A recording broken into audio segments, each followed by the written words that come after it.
Bring this committee meeting to order. This is Andrew Basel. We'll just go around the table for the benefit of the recording so everybody knows who's here. Dr. Otto, Superintendent. Monica Hamill. Mark Boyer.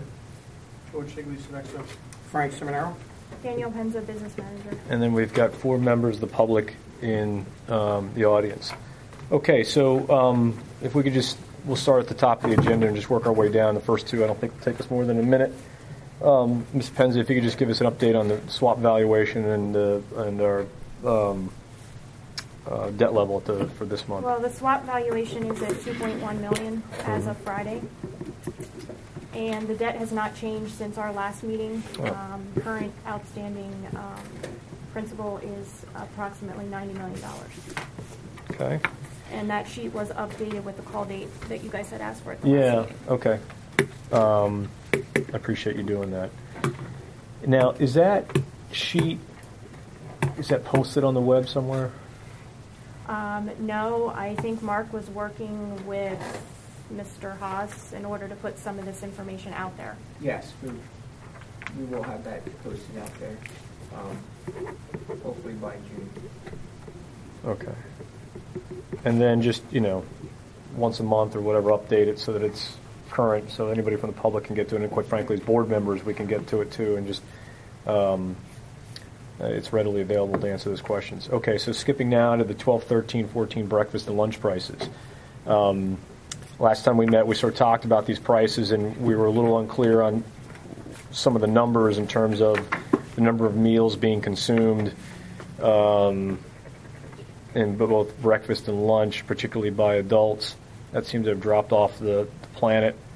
And I think the supposition was that people were doing some sort of a la carte meals, and you guys are going to look at those types of numbers and get back to us with, what the true numbers might be in terms of meal consumptions. Were you guys able to do that? Actually have a handout.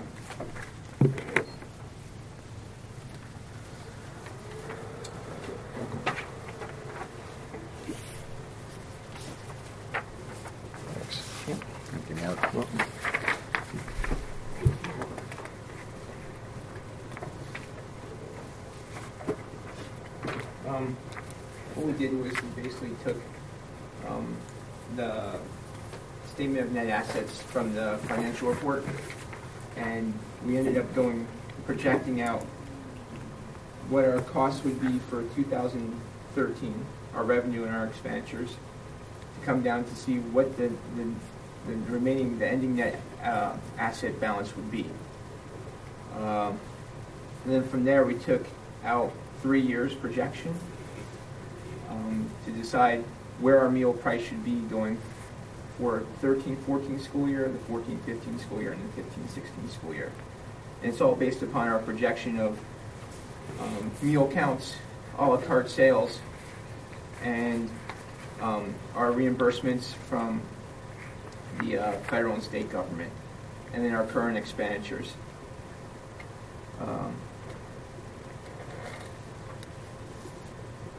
So what we're actually proposing, which is the second sheet. So hold on, before we start skipping around here. Sure. So if I'm going to go down to our total net assets ending, Yeah. I'm following you from our audits where it was 255 and it was 353. This is hundreds of thousands of dollars. Yes.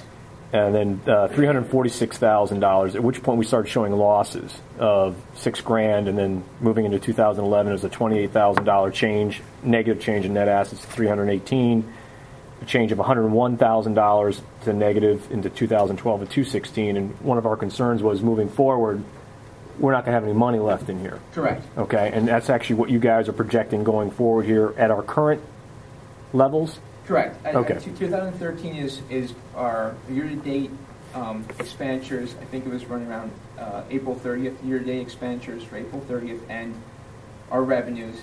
And we projected out for May and for June, based upon meal levels, like where we are now using averages, the number of days that we're still serving meals, the current meal price, the current reimbursed price from the state and federal government, our current expenditures, where we expect, what we're going to spend the next month and a half, essentially, and projecting out where we believe we're going to end.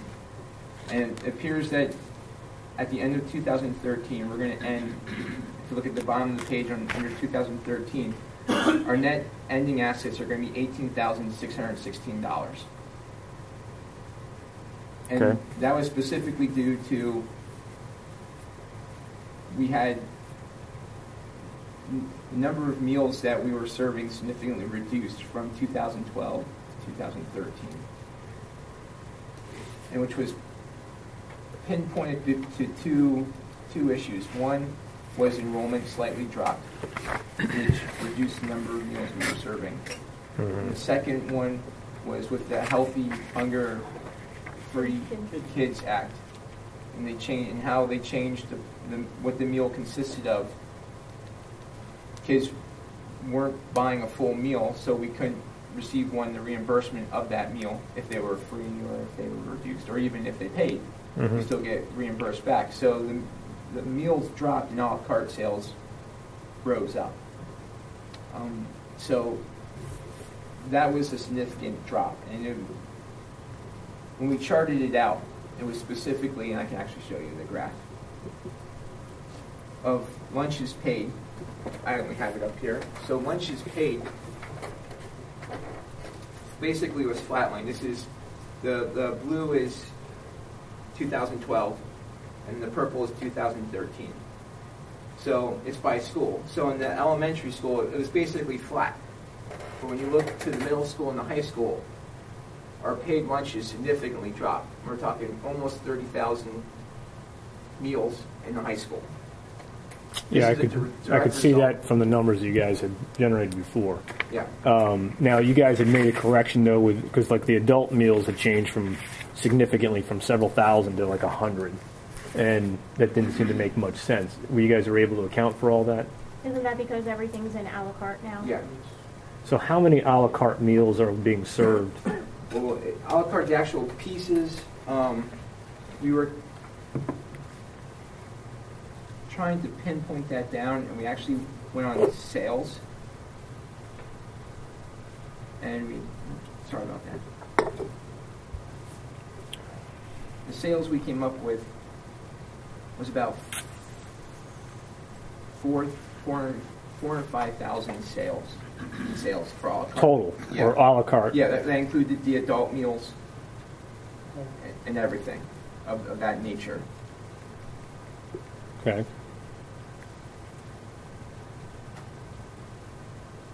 So, You don't know how many meals you serve for that? yeah, So I guess what I'm wondering here is I'm looking at the numbers that were given to me before.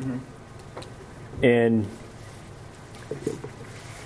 09-10, I had like 43,000 breakfasts and 386,000 lunches. And 10-11, 51,000 breakfasts, 378,000 lunches.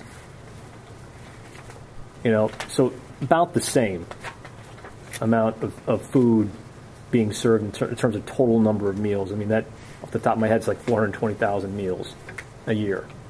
Okay? And then I get to 11-12, and that's where things change. And I'm not sure if that's because this a la carte stuff or what, but that's when adult meals sort of drop off the map. Lunches, paid lunches drop by like 30,000. I end up with somewhere around 380,000 meals. So we're going from 420 to 380, okay, in 11-12, and then through, for 13, obviously it's an incomplete number, but so I'm looking at that and I'm just trying to understand. You're telling me that our a la carte alone are 400 and some odd thousand meals? well, essentially pieces. So, sales. That was sales. So if Is that total sale? I guess what I'm trying to get is, for 2 years, our total number of sales was around 420,000, unless there were a la cartes being point of sales in those numbers that aren't being represented in those numbers. Are you telling me I guess I'm just trying to get a sense of how much is our a la carte, how much are our regular meals, and what's the total number of meals per year that we're serving? I mean, if our population is decreasing, I can see a number going down, but I'm just trying to get a sense of the overall picture, total number of meals Well, we in a have year? the total number of meals. You have that, because that gets Yes. reported to the state. It's the à la carte piece, I think, that changed. George, correct me if I'm wrong, in 11-12, the point of service Yeah, the POS switch. changed. So that's what, and I can't talk to it because I don't know the system, but that's where the à la carte and the adult meals somehow got combined, where before they were separated. Broken out, separate keys.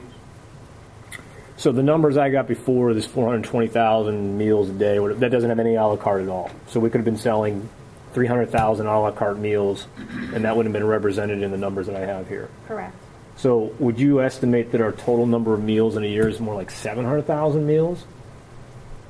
Are you à How la do you- carte's how do you- really yeah, not how a do you meal. count You can't à la account carte an as a à la meal? carte as a meal. It would be like a I could bottle buy of 5 water. things. It Is could that be 5 a meals? piece of pizza. But you purchased one, there's Purchase. one transaction, right? One There's one transaction. purchase, right? No, a la carte, it would be per item. So if they're purchasing a bag of chips, a And slice that's of it. pizza, and a soda. That's 3 items, carte that's items. 3 a la carte items. Right. So if it's assumed that they all cost $1, just for. I get where you're going now. I just assumed that if I picked up 3 things, like you said there, a bag of chips, a slice of pizza, and a Coke, and I put it on the tray, that's 1 point of sale. No, that would be 3 points of sale essentially. So a meal would be the One, meal. if you could do the So meal. if you get the slice of pizza, the vegetable, and the milk, Okay. that would constitute as a meal, correct? Yeah. The big thing in the secondaries is that, especially high school kids don't want, Mhm. they don't want 2, 3 fruits, 2, 3 vegetables. They just want a piece of pizza. Okay. All right, so now I understand the numbers a little bit better. Okay, go ahead. Yeah. So, for 13, ultimately we're projecting right now that we're going to end with a fund balance essentially of $313 in I'm In sorry. 14.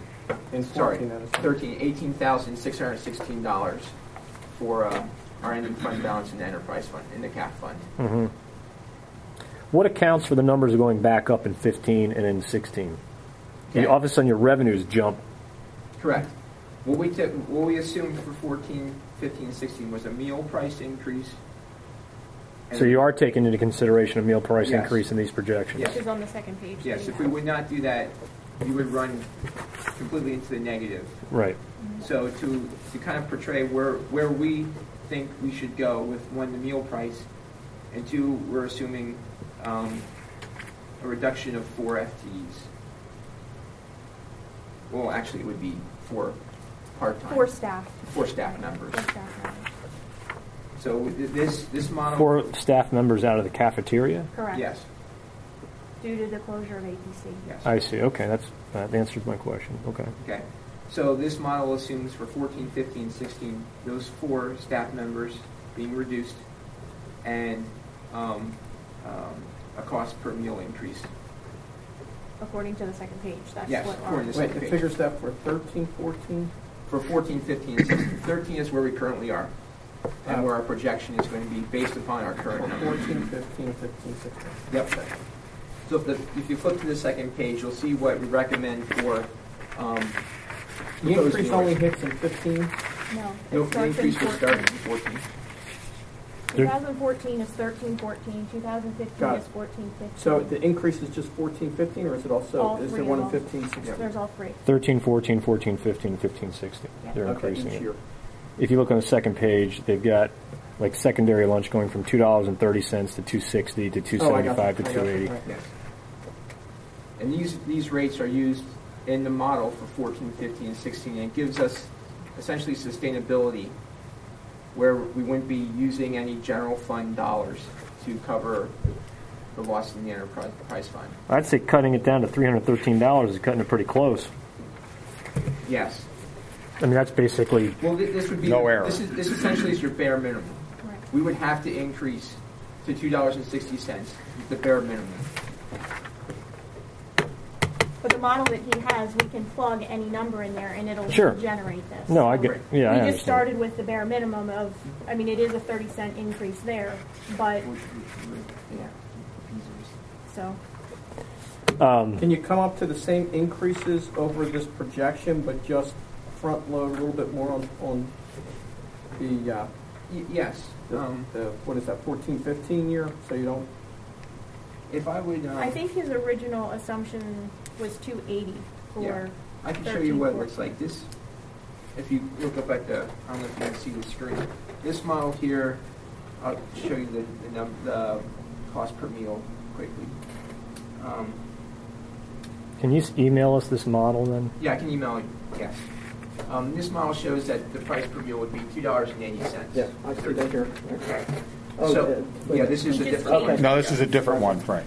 So, with a $2.80 meal price in 13-14, But wait, did you adjust, does the total increase over these 4 years still equal the same? Did you reduce it? You went 280 on 13, but did you reduce it down the other years so we still end up with the same number?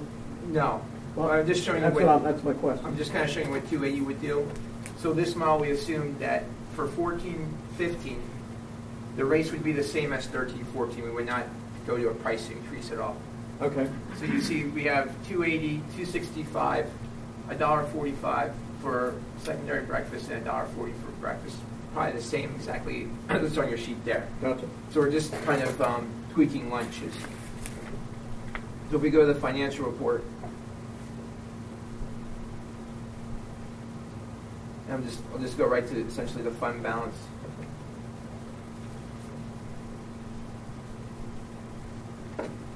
You can see we'll have an ending fund balance of 34,000 and 14,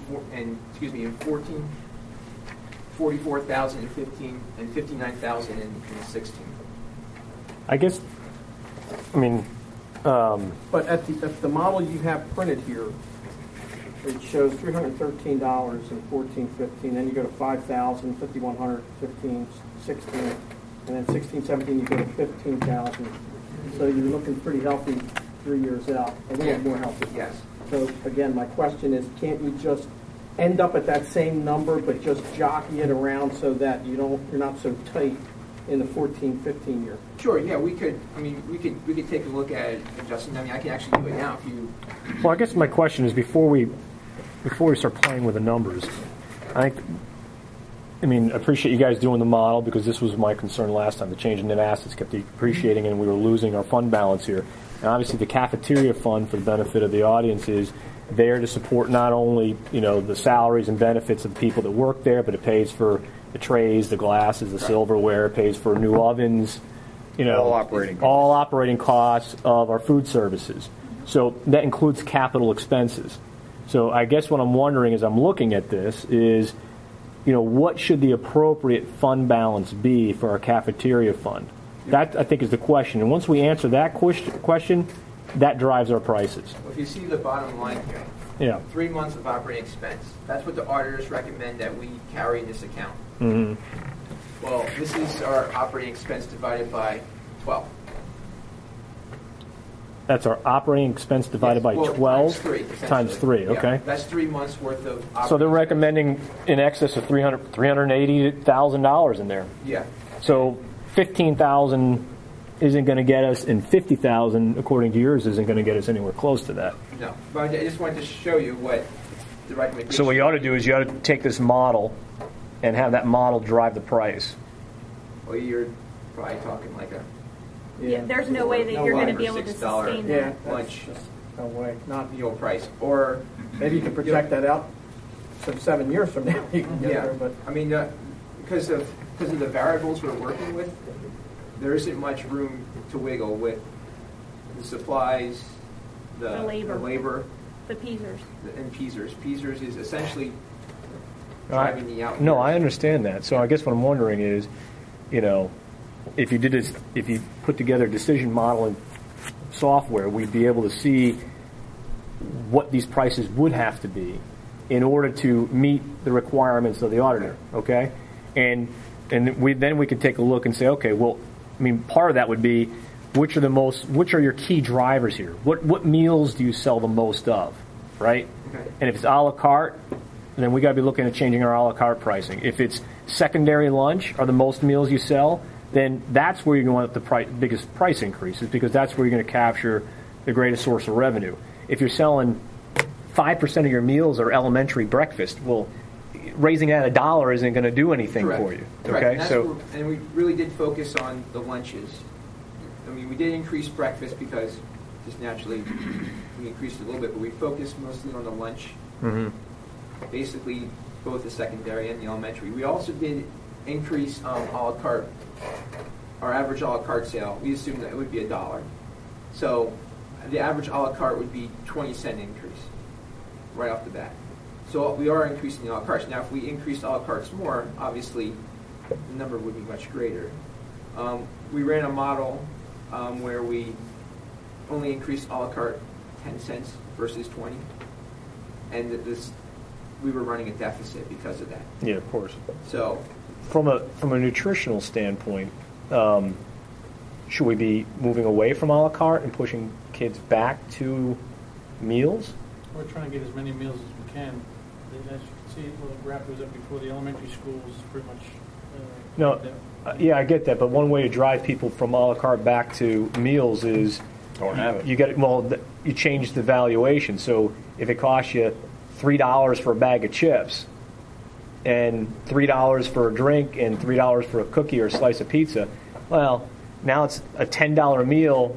I may not go a la carte. I may go back to the meal where it's costing me whatever the number is, $3 or something like that. And that's how you push people from a la carte back to your meals. And if it's better for our students to be, from a nutritional standpoint, to be eating the meals, then I think that's where we want to go. And B, if we're looking from a revenue standpoint, I mean, I think you increase your revenue drivers the most. Well, you got a kind of a slippery slope, because if you push it that high, there's gonna be a further decline in Sales. buy. I mean, they're not gonna buy it. They're not going to buy a meal instead? They're not gonna pay $3.50. I mean, that's the big hidden piece here is, I mean, peas. I mean, you take 4 positions off the table.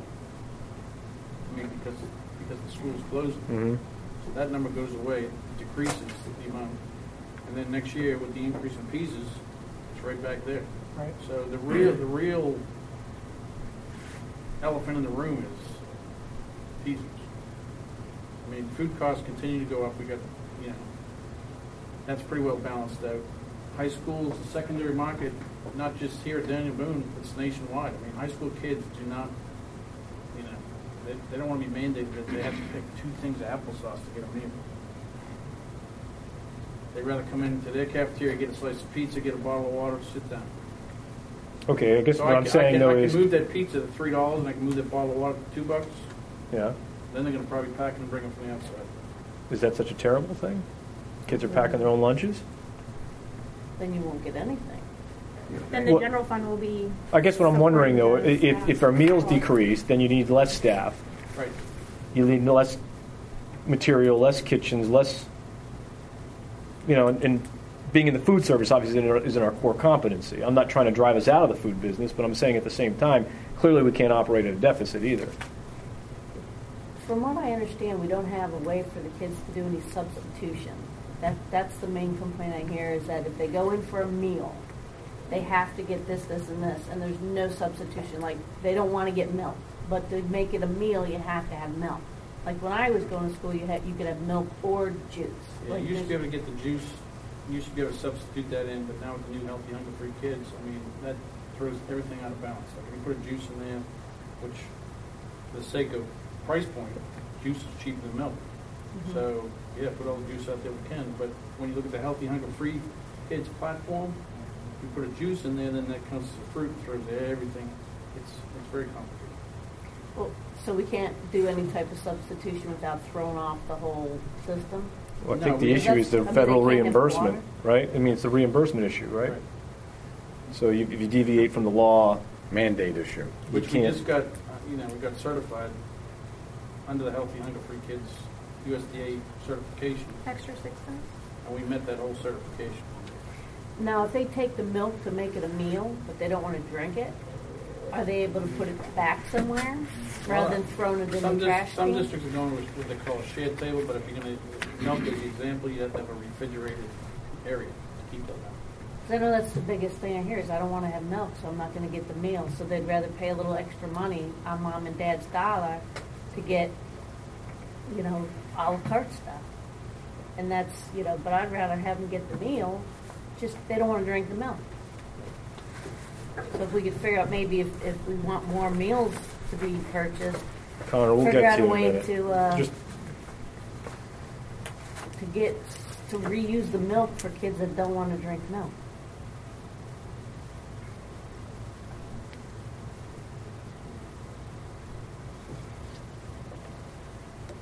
I'd like to see what the number would be, what the numbers would be if we get to the number that the auditor is recommending. I don't think we'll ever get there. I mean, you're talking $10 a meal. Right. I mean, if you're talking $400,000, you need to be charging $10 a meal to get there. You're never going to get there. But I do looking at, for example, what Montgomery County averages are.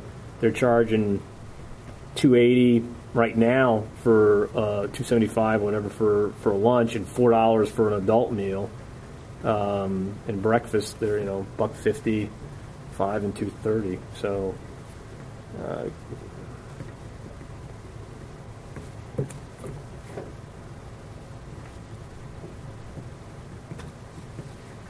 I think you got to be a little bit more aggressive on the pricing. I don't know. I mean, unless somebody puts in front of me some sort of pro forma to show me what our capital needs are going to be in the cafeterias over the next 3 or 4 years, I don't know how we can make a recommendation that whatever the balance is, because clearly it's not going to be what the auditor is recommending. It's going to be something less than that. So what's we have been discussing that. Yeah.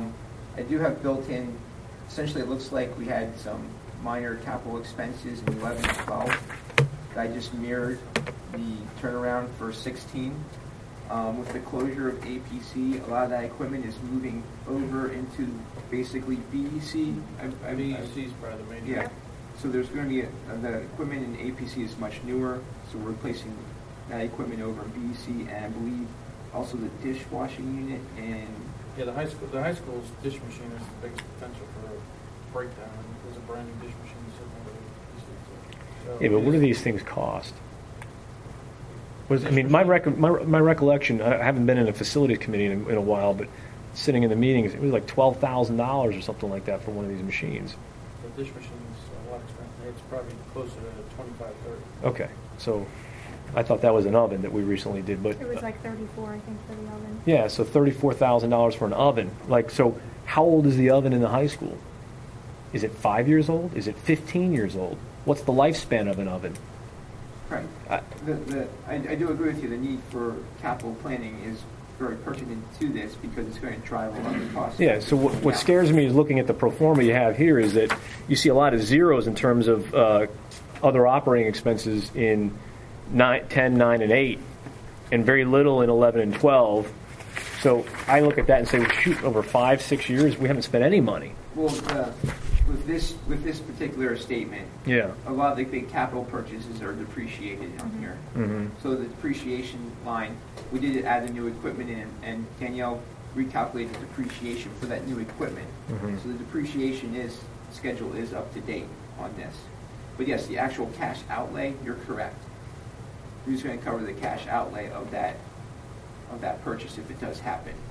Obviously, with this model and with the price we're looking at, it's not going to be the CAF fund because there's not going to be enough money to push the cash outlay. So that's my concern is that you sit there with a balance of $15,000 or $18,000. You got one oven that goes. You're done. I agree.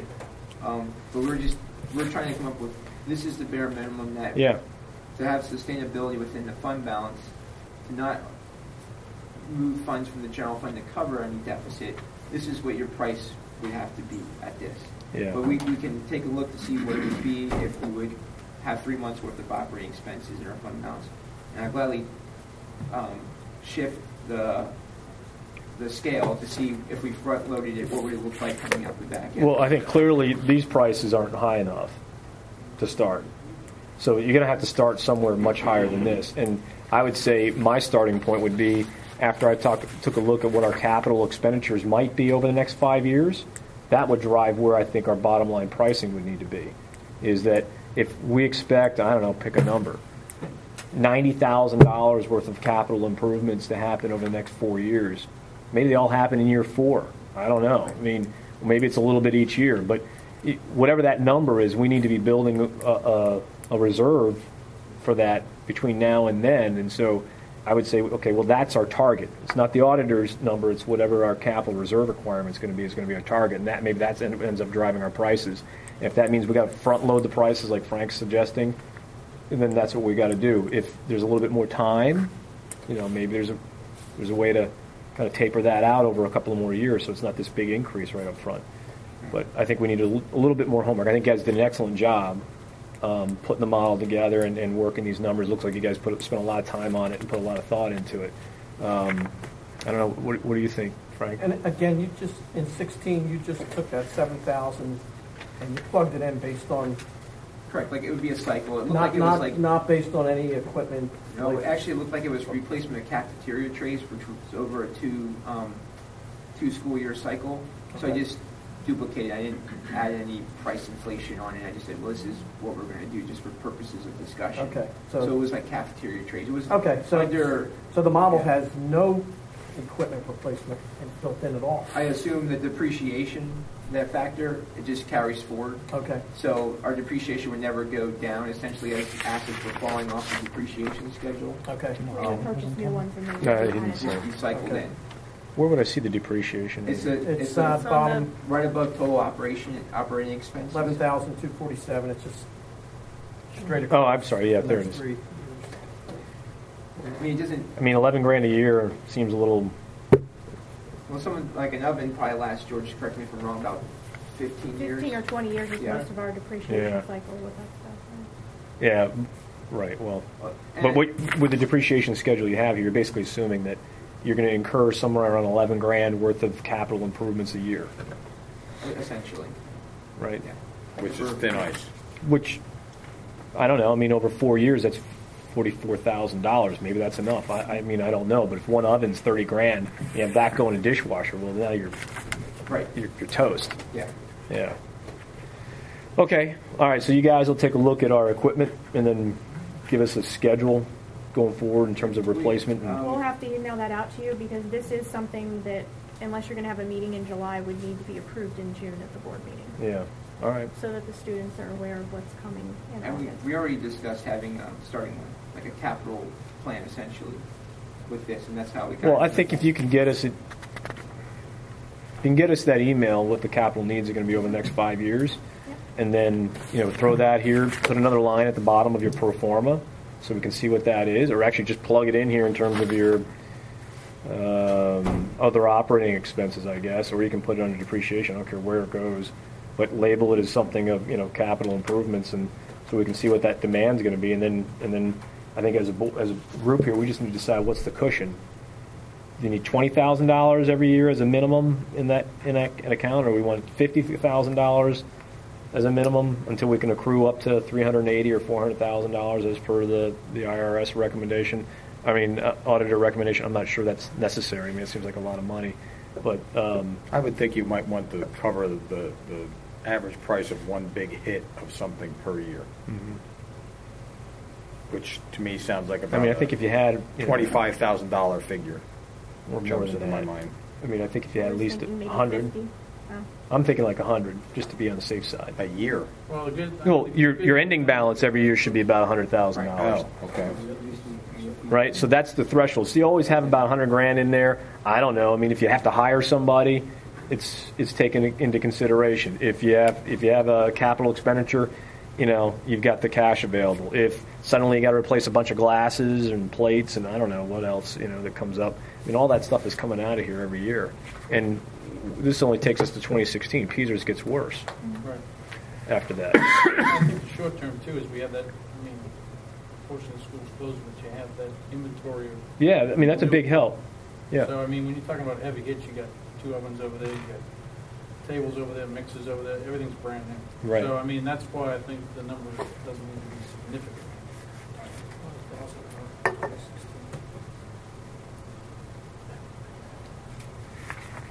Okay. Thank you, guys. Questions, Yeah, Mr. Kurtz?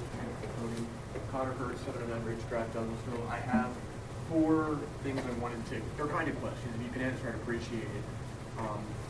I know I was up at the high school maybe a few months ago with Mr. Hankel, and he showed me in the high school annex, in the old middle school, they have a kitchen, and there's still a lot of equipment in there. I don't know if any of that can be moved and used. I know they have these huge stand mixers on the ground. I'm not sure if there's equipment there as well that perhaps we could look into using. We're aware that that's there. That would be factored into the Okay. conversation. Great. I know, and I hope this has changed. It didn't really come to me until we were talking about it now. But the requirements to buy a meal at the high school I know are pretty strict. And at one point, I believe the cashiers were instructing students who purchase meals that even if you weren't going to drink the milk, you had to buy it anyway. And even if you were going to throw it away, you had to buy it to get the meal. I don't know, is there a way, if you're not going to drink the meal, can you just get the meal without getting the milk? Is that... Doesn't it become a la carte? Yeah, it would become a la carte. So you would even have to buy the milk even if you had the intention of throwing it away, just to get the meal. But that's what I was saying, maybe Yeah. there's a way that they can find a way to save the milk Like even if somehow. the kid were to just say, I relinquish my right to have that milk, I'm giving it back. Can they get it? Can they buy it and then get it back if they don't drink it? Is that allowed? I think you're rubbing up against the ridiculousness maybe of a federal mandate, Yeah. okay, which says we're required to sell you a meal in for federal reimbursement, and that meal must include milk. XYZ. So now, what happens after the point of sale is a different story. As Monica suggested, maybe you have a table, over there. It's and you can walk over and you can put your milk in there Milk donation. and pull a thing of water or juice out of it, and we just take the milk and we bring it back and you can sell it again. You know what I mean? To the next person maybe wants a glass of That milk, would be but a creative way to solve the problem. I think that would, that way kids aren't throwing away great milk and they're getting what they want, and we've met the federal mandate. I mean, I think we need to think out of the box here. Another thing, right after I was elected 2 years ago, I won the primary. I came to, I don't know if it was a finance committee, it was some type of committee meeting. We were talking about the trays at the high school. And I guess it was 2 years ago, and if the 2 year cycle is correct, which I didn't know it was 2 years, I guess it would be the time to bring it up again. Why is the lifespan of those things 2 years? They're pretty much just pieces of... I don't think it's, I think the issue was, I can't remember now, that was a facilities committee discussion, and if you look at the performer that's up here, we didn't buy trays 2 years prior to that. So I don't know how old the trays were. The trays could have been 20 years old.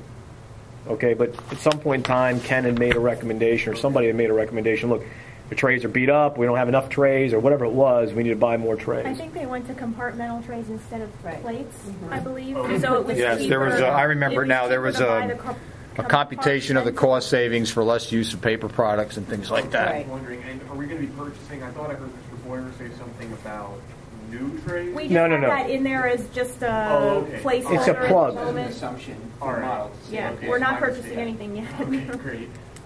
Then I just wanted to bring up what they do in other school districts. I know they do it in Pottstown, and I'm not sure if it would work in Daniel Boone, but I feel like to bring it up anyway. They cook all of their meals at the high school, and they transport them to the elementary schools.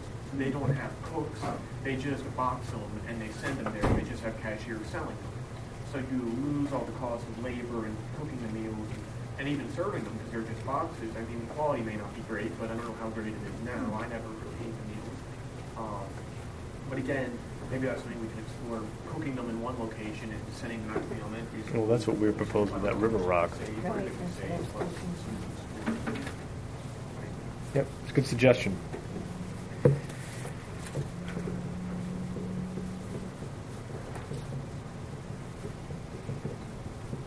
Yes, Mr. Martino. Martino, 225 West Wells Drive. I have two questions. The government apparently wants the kids eating healthy, and they reimburse you for meals. Why do we serve a la carte? And why do we serve something we're not getting reimbursed for? I can't answer that question. I mean, do you have a, George? Just the option for the student that doesn't want that reimbursement, all the components involved. But you're losing money and they're not eating healthy. The other question, I mean, it's just something to think about. The other question is, why are we reimbursing, or why are we subsidizing adult meals? Well, I brought that up, a long time ago. It doesn't seem to make much sense to me. You're going to sell an adult meal for $2 or The $1.50. adults that are buying are they're earning a decent living. Yeah, I agree with you. I think that price should be higher. You can't go to McDonald's and get a meal for $1.75. No. So, or Wawa or any other place. Oh, one last thought. And there is a new mandate up from USDA coming up that the adult price has to be 55 cents higher than your lunch price. Right. But that's still $3.20. I'm thinking $4 or $5 a meal for an adult, but Are the cafeteria workers hired by the school? Yes, there are employees. Is that required? I mean, aren't you contracting the food service? Just the management side, not the labor side. Does that have to be? They're part of the union. That would be a negotiations discussion. They could be contracted out, to answer your question. I think Tredyffrin Township recently did something where was it with the AIDS? They did this. Well, I'm trying to think. Like Tredyffrin Township actually, a lot of different things that we don't. They brought in it may have been food services too. I'm trying to think now. I'll have to take a look I don't at know their. what TE does. I'll have to take a look. They just put it out in their newsletter. They did something where they literally took all those employees and said, we're not providing that service anymore. And they brought in a third party, and the third party had the option of hiring those employees as subcontractors. And that's what they did. That would definitely save your Peters costs going forward. I'm just thinking Peters is enough of a kick already without paying it for people that aren't teachers. Sure. I agree. All right, thank you. Hi, Joe Corey, 103 Orchard Drive. This is good stuff, but thank you. And plus, I think the suggestions, good ones, just discussion, just a couple of questions. If I could, you showed a declining trend of revenue. Why don't you? We're selling less meals. I'm sorry. Go ahead. Right, we're selling less meals, but you're increasing the revenue by 17%. So my question is your projection figuring that the number of meals that we're serving this year are going to continue into the future, or have you built in a declining trend, which is what you've been seeing over the years? The projection for meals, it's essentially flat. So we're not really building in a declining trend at all. We're trying to be optimistic that so even though the number of meals has declined over a period of years, we're hoping that this is the bottom. Correct. And that if we continue to sell the same number of meals next year and the year after that, and we raise the price, we'll generate this much revenue. since this was the first year of the Sure.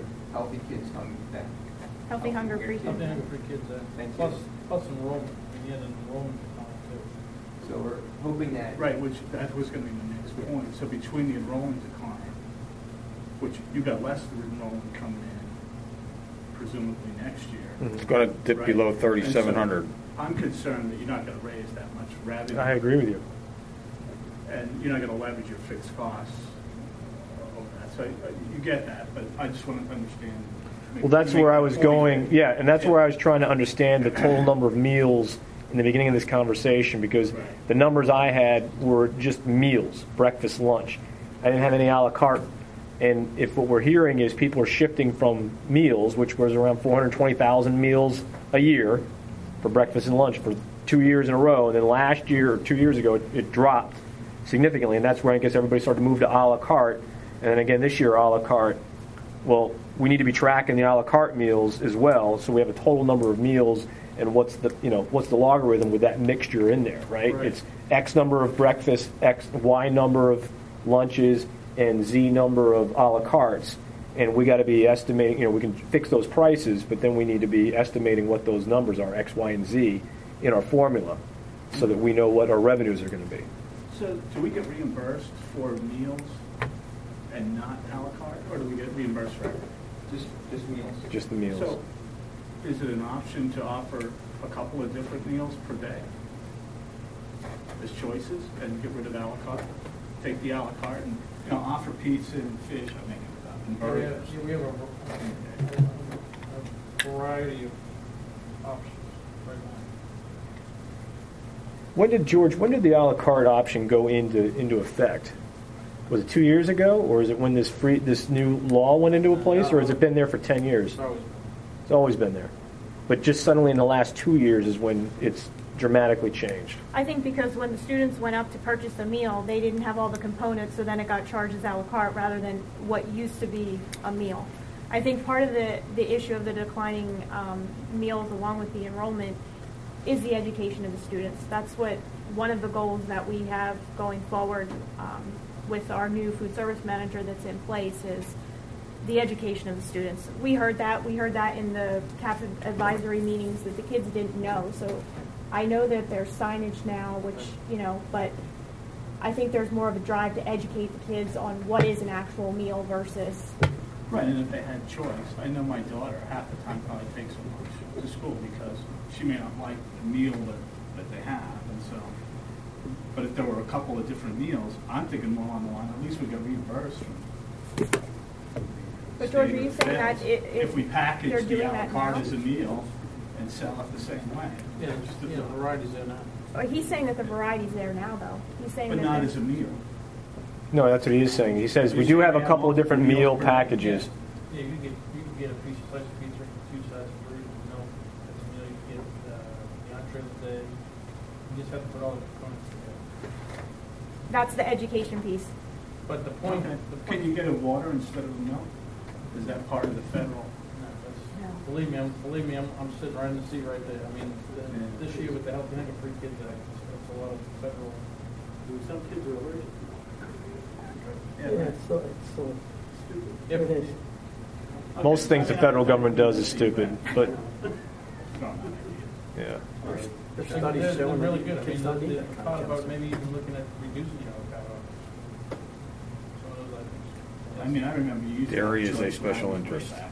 You had a choice kids of a sell. sandwich and an ice cream sandwich. Like, that was your Like many à la other carte. special You had interests. 2 choices, a Dixie or something, or you got lunch. You passed it Well, I guess- before you got hungry. I guess the good questions that have been raised here are, to sum up, if you got rid of a la carte altogether and the kids are just left with meals, is there a way to put combinations of meals together in a way that kids would choose to opt for those meals, number one? And two, if they're required to take the milk with them, if you have a solution for the milk issue, which is, hey, look, yeah, you got to buy the milk, but just put your milk over there in that cooler and take out a juice or a water or something else in its place. But then you have to get charged for that. That's now considered. What? Why? Because I know my son tries to do this all the time. He tries to take a meal. But he just and said- he wants to take. Yeah, the no. milk off, No. But when you go back to get a substitute, you pay for that as a la carte. No, what I'm saying is you have where you go and exchange your milk, you pick up Well, a who's juice. gonna pay for that? You don't. They We're getting the just milk have back. They're just having an exchange center. It's call it barter system or whatever you want. But essentially what you have is, I mean, we just heard from George that a juice costs less than Right. milk. So if we're exchanging a milk for a juice, my goodness, we've actually done better for ourselves But than... could we get into Yeah. problem with the federal government if they come out and they're monitoring us and that? Yeah. That's what I'm saying. They have to leave with the milk. They can put the milk, but as soon as they go back for juice, then they have to charge them a la carte for that juice. That's Because we're It's the way actually it is claiming right now. that meal for reimbursement as that Yeah, but meal you sold the purchased. meal. Now what the Yeah, kids but then do you're letting them afterwards... just, well, I'm just asking the question. I'm not, trying to buck the system. I'm just asking the question. I just know when he goes back for juice, he pays a la carte. Yeah, I know, but I'm saying is maybe... The exchange system, from what I understand, you're not allowed to do that according to the government rules. You have to leave with the And are milk. we sure those are the government, I mean, Well, but are we certain that is those that- are the government rules? That's what I've. We were, Or solicitor or somebody. literally, looked we just fully certified in less than a month ago. yeah, April. at it. Okay. Yeah, but I'm saying if I walk out, I mean, how is this any different than the than the guys at the airport confiscating your stuff? You drop it into a bin, and then you go over to another bin, you pick up a water, and you go sit down. I know that sounds like a logical explanation, but that's not the way it's allowed to work.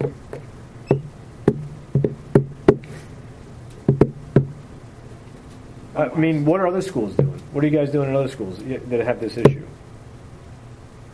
It's all the same meal components. I mean, how are they solving their? Are they just raising prices?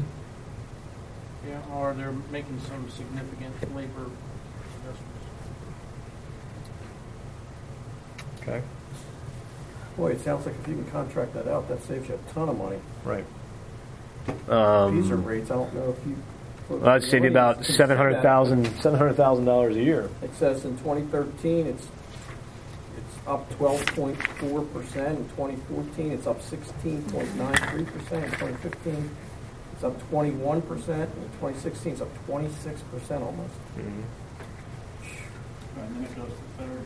There's absolutely nothing to educate our children. Nothing. Or feed them. Or feed them for that matter. Yep. Awful.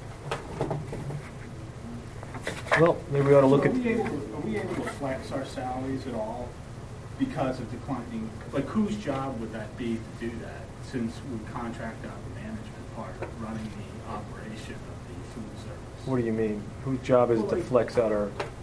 The employee so- salaries are part of the union contract, part of the support staff. union. Understood, but the number of people, presumably, if we're filling less orders, and therefore having declining revenue, many times in business, you would look to reduce your labor costs, right? Because you'd have theoretically less to do. So who oversees that in the current way that we're structured, since we don't really have, I think, we don't really have management of day-to-day that are employees of the district that are subbed out. So whose job is it to oversee the day-to-day management and That would still fiscal fall to us, right? operation? Well, we have day-to-day managers that are our employees. Okay, so that's whose job. So, and then we have the food service director who should be reviewing that monthly, I would think. And I know that they've been looking at labor per meals served. And I know that they may be looking at reducing hours, not necessarily furloughing staff in addition to the 4, but it's being looked at. Because, I mean, if you look at 2013, you know, our revenue went down to 881. It at one time had been $1.2 million, and yet our salaries still went up 20,000. And that You know, $1.2 million so- was probably when we also had full-day kindergarten. Okay. Your kindergartners aren't Nonetheless, eating it lunch. went from But still, 990 to 880. In other words, the revenue's Right. going down, and yet we didn't, it looks like by topside numbers, that we weren't able to reduce any salaries. Well, there's a We couple of didn't things that are going on. advertise So that. one, we weren't aggressive enough with our adjusting our meal prices up back in the day. So we should have been back in 2008 been a lot more aggressive in terms of raising our prices instead of a nickel, or in some places we left it constant for years. For a couple years. For a couple of years, we didn't do anything with it. So we should have been raising our prices, and B, we ought to be looking at subcontracting more of this stuff out. So There's lots to go through, so. yeah, no, I appreciate the comments. They're all worthwhile. All right, so okay. Any other questions, comments on this issue?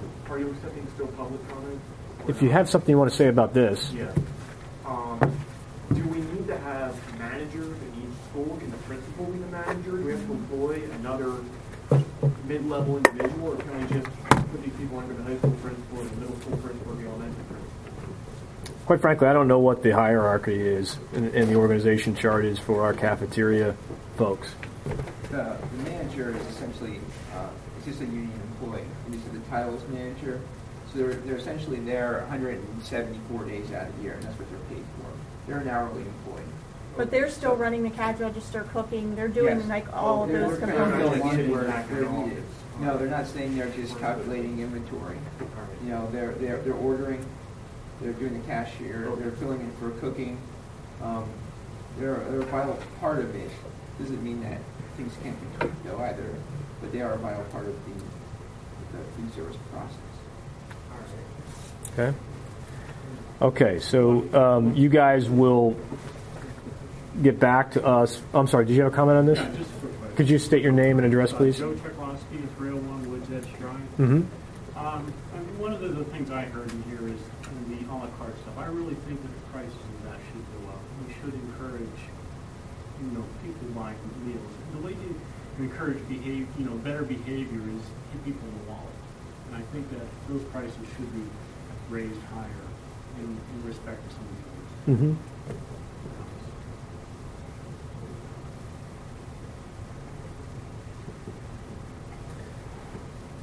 Okay, thank you. Okay, so you guys are going to take a look at our capital needs going forward over the next few years and get back to us with what those may be. And,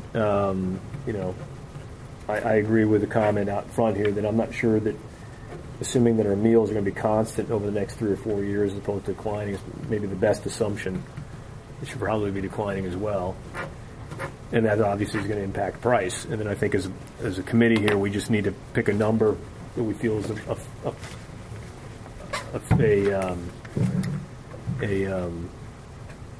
a good number to have as our ending balance for that fund from year to year.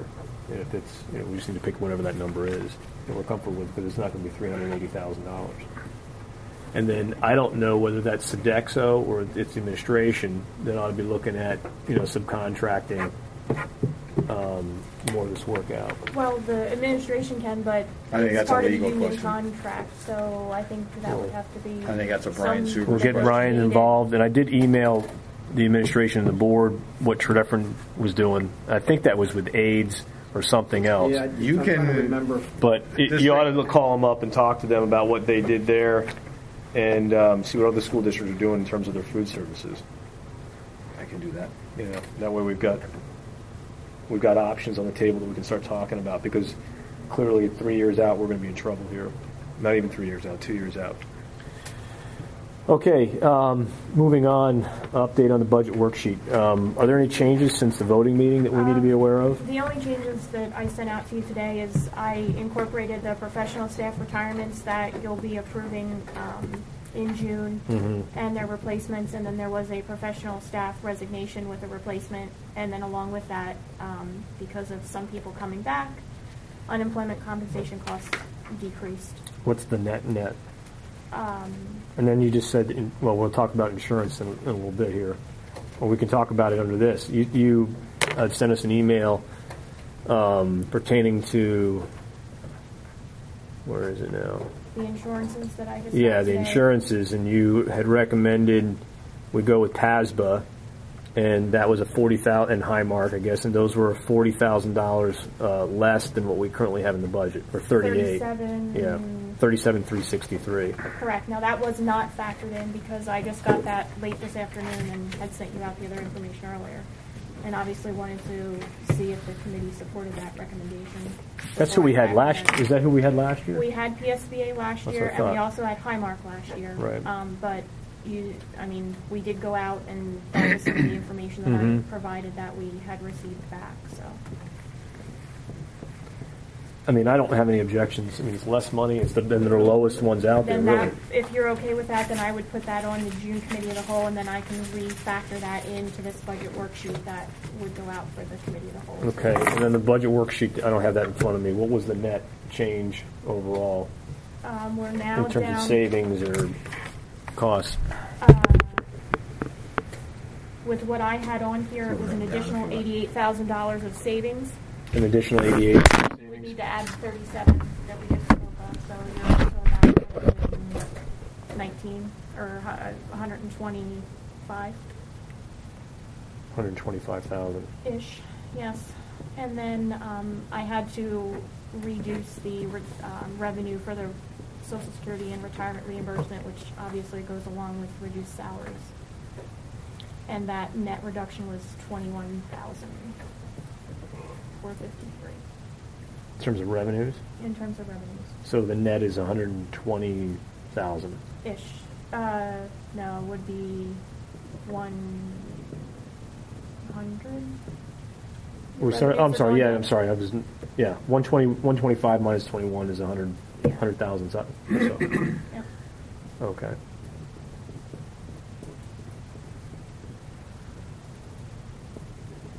All right. Did you guys have any other questions on the budget worksheet? Could you email that out then to the entire board, Daniel? I will once, I was going to email it out for the committee of the whole once I had all adjustments in, because Yeah. I'm still working. Yeah. I like to work up to the last. Okay, I'm But yes, I will. good with that.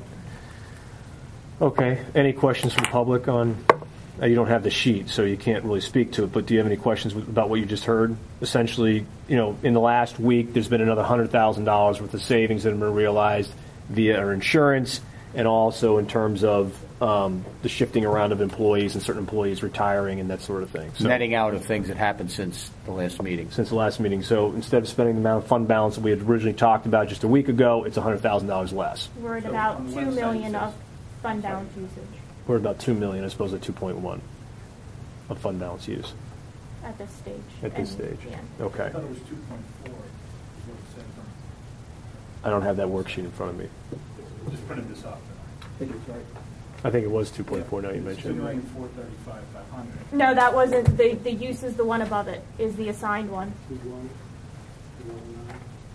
There's two on there. The 2.4 is the unassigned. The actual usage was the one in that assigned column there. So then it changed since the meeting. We just- Correct. Meeting, we were talking, I thought we were at 2.4, we were taking out, discussion part. Well, what we told her to do was when she got done with all the bumps, because so many things had changed, Whatever ended up being people move around, balanced. people that were being furloughed or brought back, they bump other people. Whatever the net was, we're going to take that out of fund balance. Okay? So the net was 2.1, it's now 2. So it was better than it was even when you went home that night. Correct. Right, because I had all that bumping that we had Understood. to, Trust me, understood. Okay, so now we're at 2 million short, roughly. Well, we're spending 2 million out of fund balance as and yes, opposed it to did change from that because that was last week and now I'm changing as we're going forward. and things will continue to change Yes. as we move forward. Do you have any projections in terms of how we're doing vis-a-vis our fund balance Yeah, this that's year? on this sheet here, and I had emailed that out to the board last Thursday, I think. Mark and I were looking at right now ending June 30th with about 4.55 million. And so if instead you of took the using 2 1.3, we're throwing a surplus of what? About 625,000 at the moment.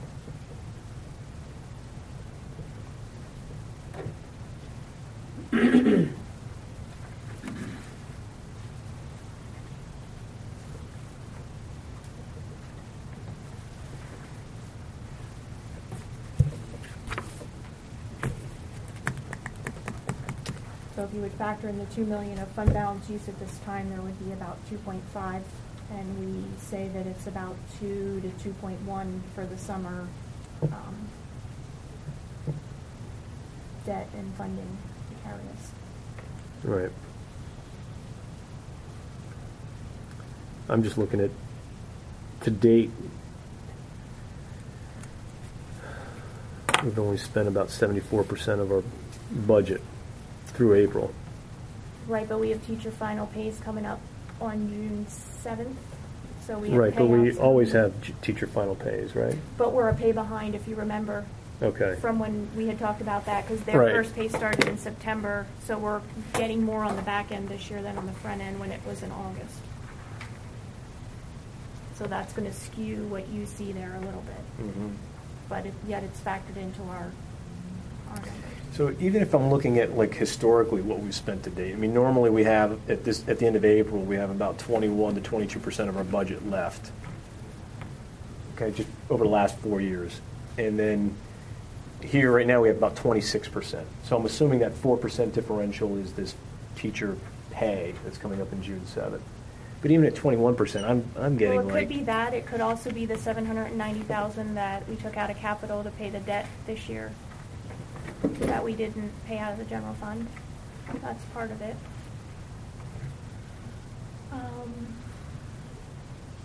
Trying to Okay. think of any other expenses. I mean, our expenses are down anyway. We know that. Yeah, I mean, I was just looking at, I'm coming up with a much higher fund balance, and so I'm just trying to reconcile that, even taking those things into consideration. I'm coming up with like 4.9 million, but we'll see. I guess we'll find out. I mean, that's the best we have on expenses, and that's the Yeah. best I have with the revenue that we currently have. So, Right. I mean, it could be. We could be wrong. I mean, I always say that. I mean, I don't. Now, the information I emailed to you earlier, in terms of what the Republicans in the House and the Senate are I got throwing your around. email when I was cooking dinner, so I didn't have a chance to look at it. Yeah. I don't, until I actually see some numbers based on what our district is, rather than they're proposing $100 million.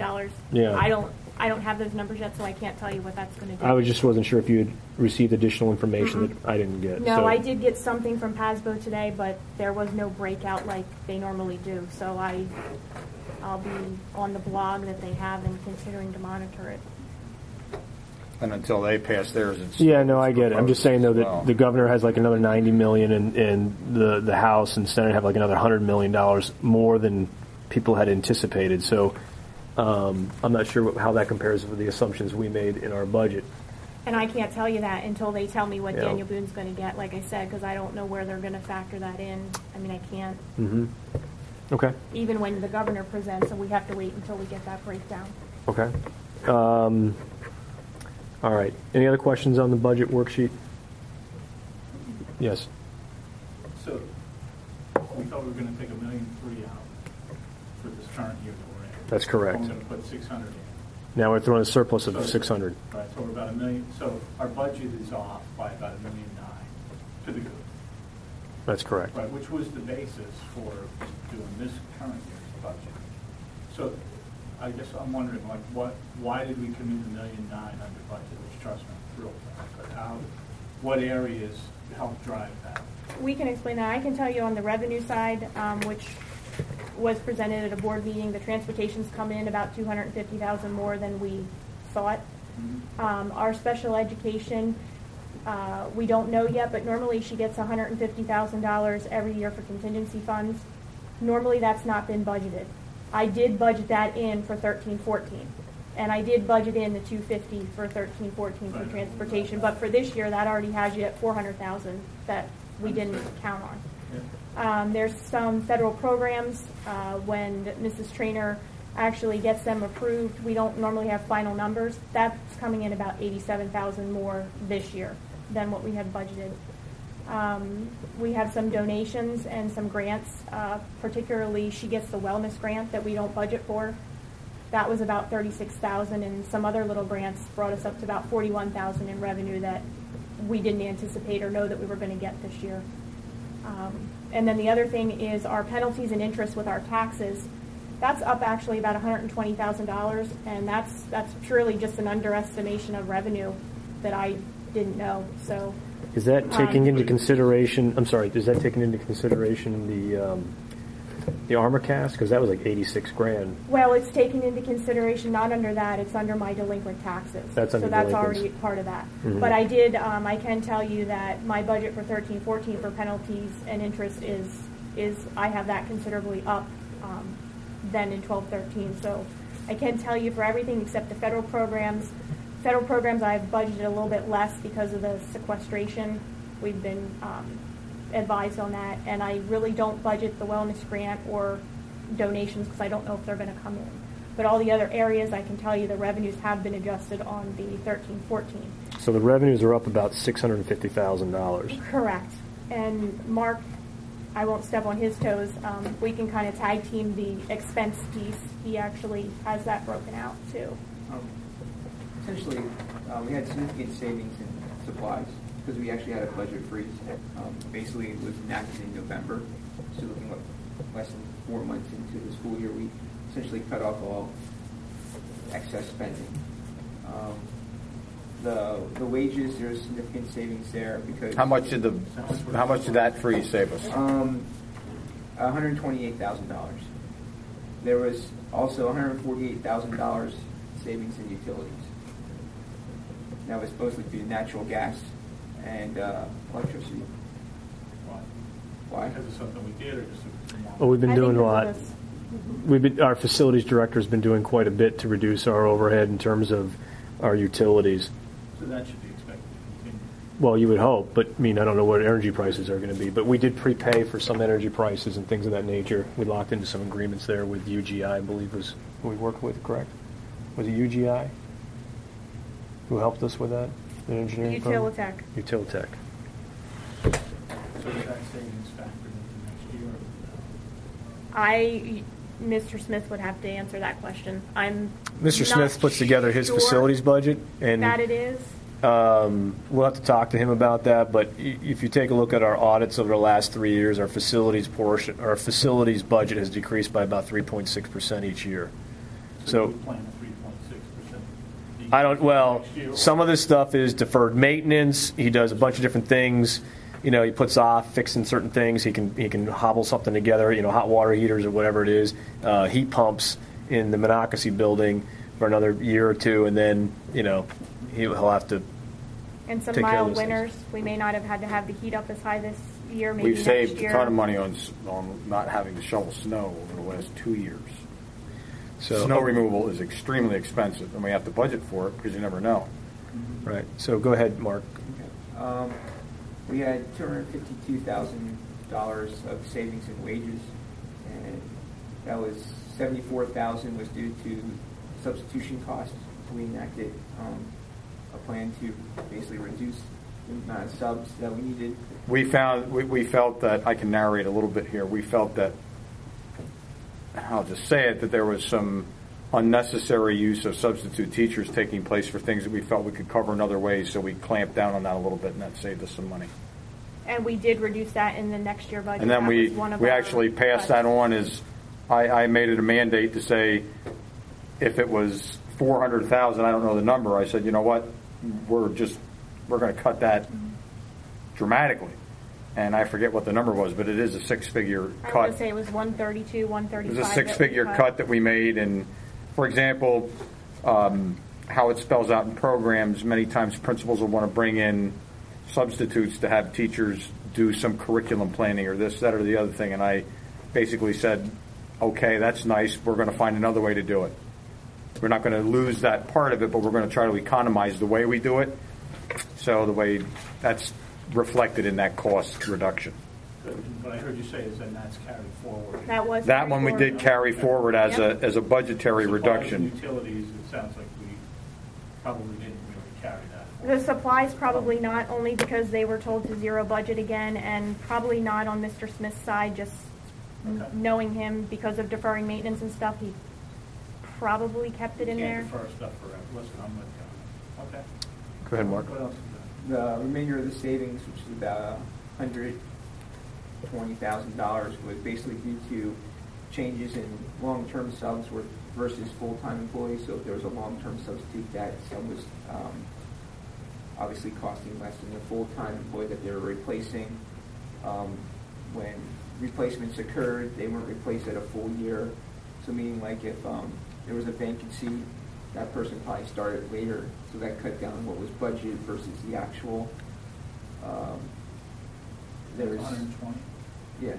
There's a total. I mean, included total in that was is 252. also- Yeah. Included in that's also, we had an administrator who was out on leave sometimes, so there was a pretty big chunk of their salary. We did have an extra custodian budgeted versus actual hires, and I think Mr. Smith is still trying to replace that position. Plus, I think there were some retirements and, like Mark was saying, replacements throughout the year. So all of that combined was about $252,000. Okay. Then savings in the benefits, including retirement, FICA, health insurance was $247,000. So that was direct effect of the wages, or people just opted out of taking the health insurance. So that significantly reduced that. So wages was 250 and benefits was another 247. Oh yeah. You must have a lot of people on that. Well, see, what happens is, When I budget, I'm budgeting kind of where people are at today, but they could make changes over the summer Sure. and go on their husband's plan, or they have a child or something, so I have that in there. But then we have a long-term sub come in that may not need the benefits, or comes in at a single versus a family, so it's considerable. I mean, a family plan is about $17,000 for next year, and a single is $5,900, so right there's a differential, just in one person. we save a lot of money on maternity leaves as well, because that person goes out on leave, and then we replace them with at a much lower cost for the time that they're out. Their salary has to be budgeted, because, I mean, you don't know when somebody's going to have a baby, so, you know, you have to budget that full cost. So we annually realize savings there, unless nobody has any children that year. So does that work converse to us? Not the baby part, but the part The of- medical piece? Yeah, like It could. all of a There sudden could be a people single get married person who and- gets married, has a baby, and you're right, it could go the other way. Yep. Okay. So Mark, after benefits, what else do you have? Transportation, we had $269,000 worth of savings, and if you want that broken down, there was about a $96,000 savings in public transportation. I think that was a reduction of a bus run we did. In the non-public transportation, we had $271,000 worth of savings. And those are direct results of out-of-district placements. Correct. Now, when that budget is developed, I have to take where we're at the current year. So last year at this time, I know we had a student, we were driving quite a long distance in some of those, so that's what that was based on. We brought some of those kids back, so we don't have that cost this year. So that cost is not in the budget for the company? It's not, what's in the cost for in the budget for 13-14 is where we sit today. What we have to do every year with our students who need outplacements, and those are your students covered under Chapter 14, Special Education, we always budget on what we have now, knowing that the special ed world of placements is a very volatile number.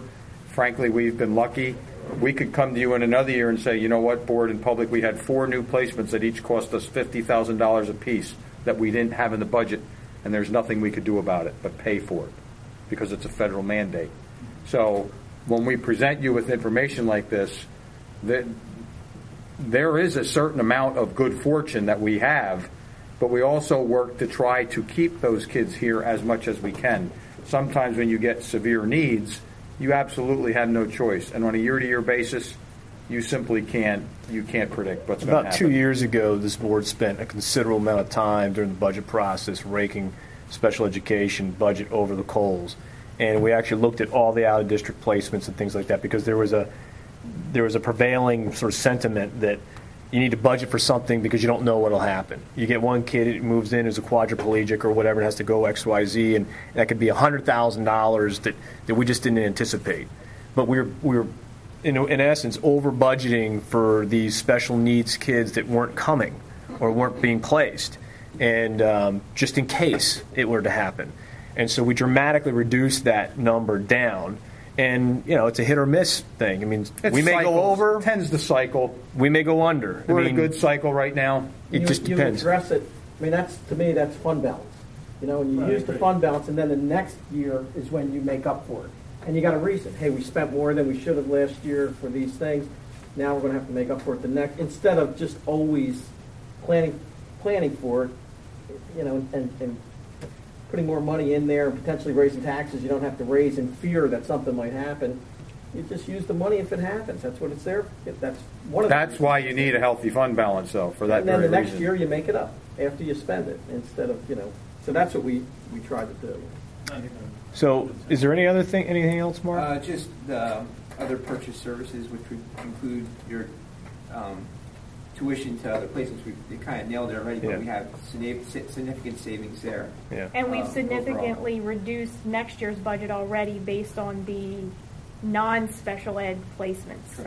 From what Mrs. Trainer used to budget to what now Mrs. Torch is looking at budgeting.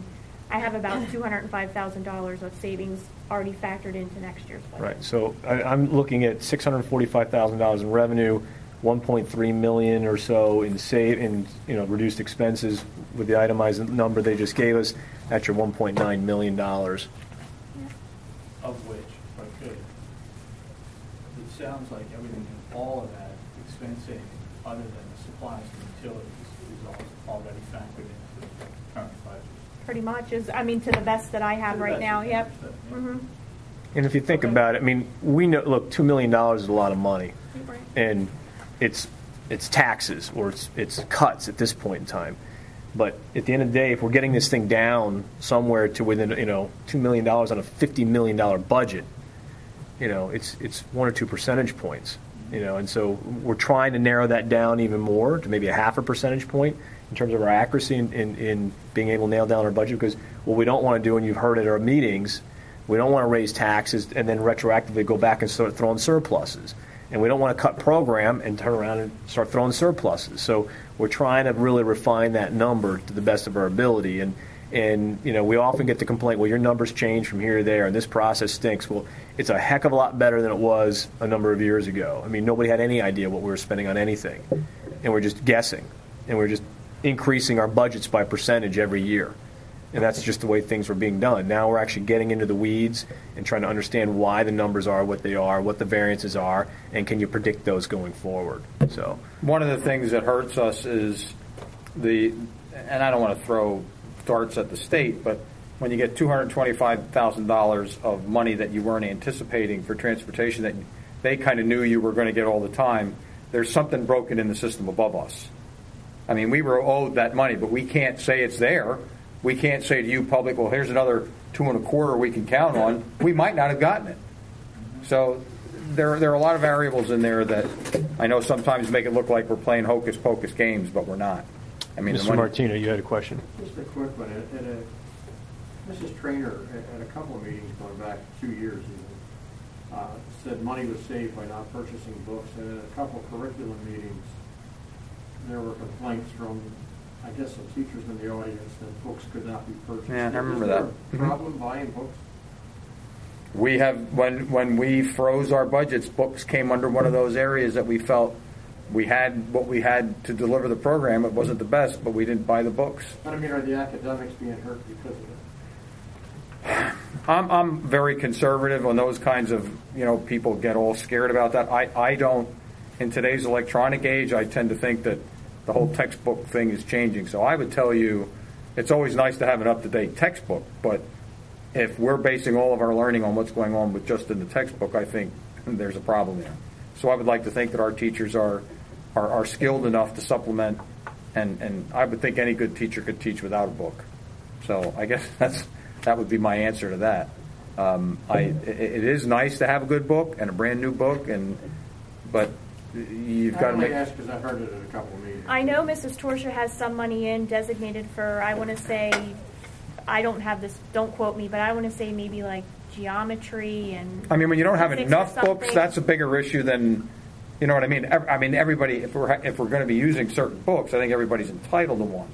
However, the age of some books and in some subject areas, I'm not so sure that, like math is one area for sure. Math hasn't changed in a millennium, so.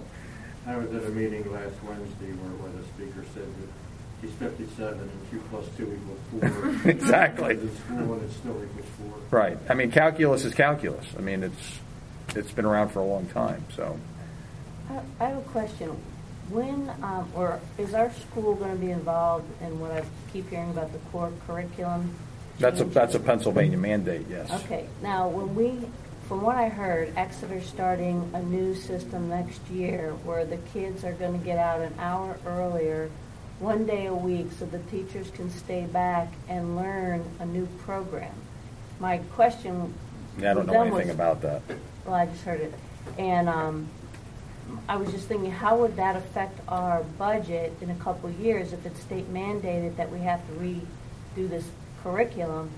Are we going to have to buy new books to support the new curriculum, and are we going to have to change the way the teachers are, staying or leaving or prep time or what's going on that may change our budget? Yeah, I don't know. I don't know the When answer. is it Sitting here right mandated now, to start? I'd have to do a little deeper research on that. So I don't have an answer for you on that one just yet. Because I was just curious, if it's mandated to start in 2 years, what's going to happen to our budget in 2 years if we have to buy all these new books? Well, I don't know what you heard. I'm not going to make the assumption that we have to buy all new books until I find a little bit more out about that.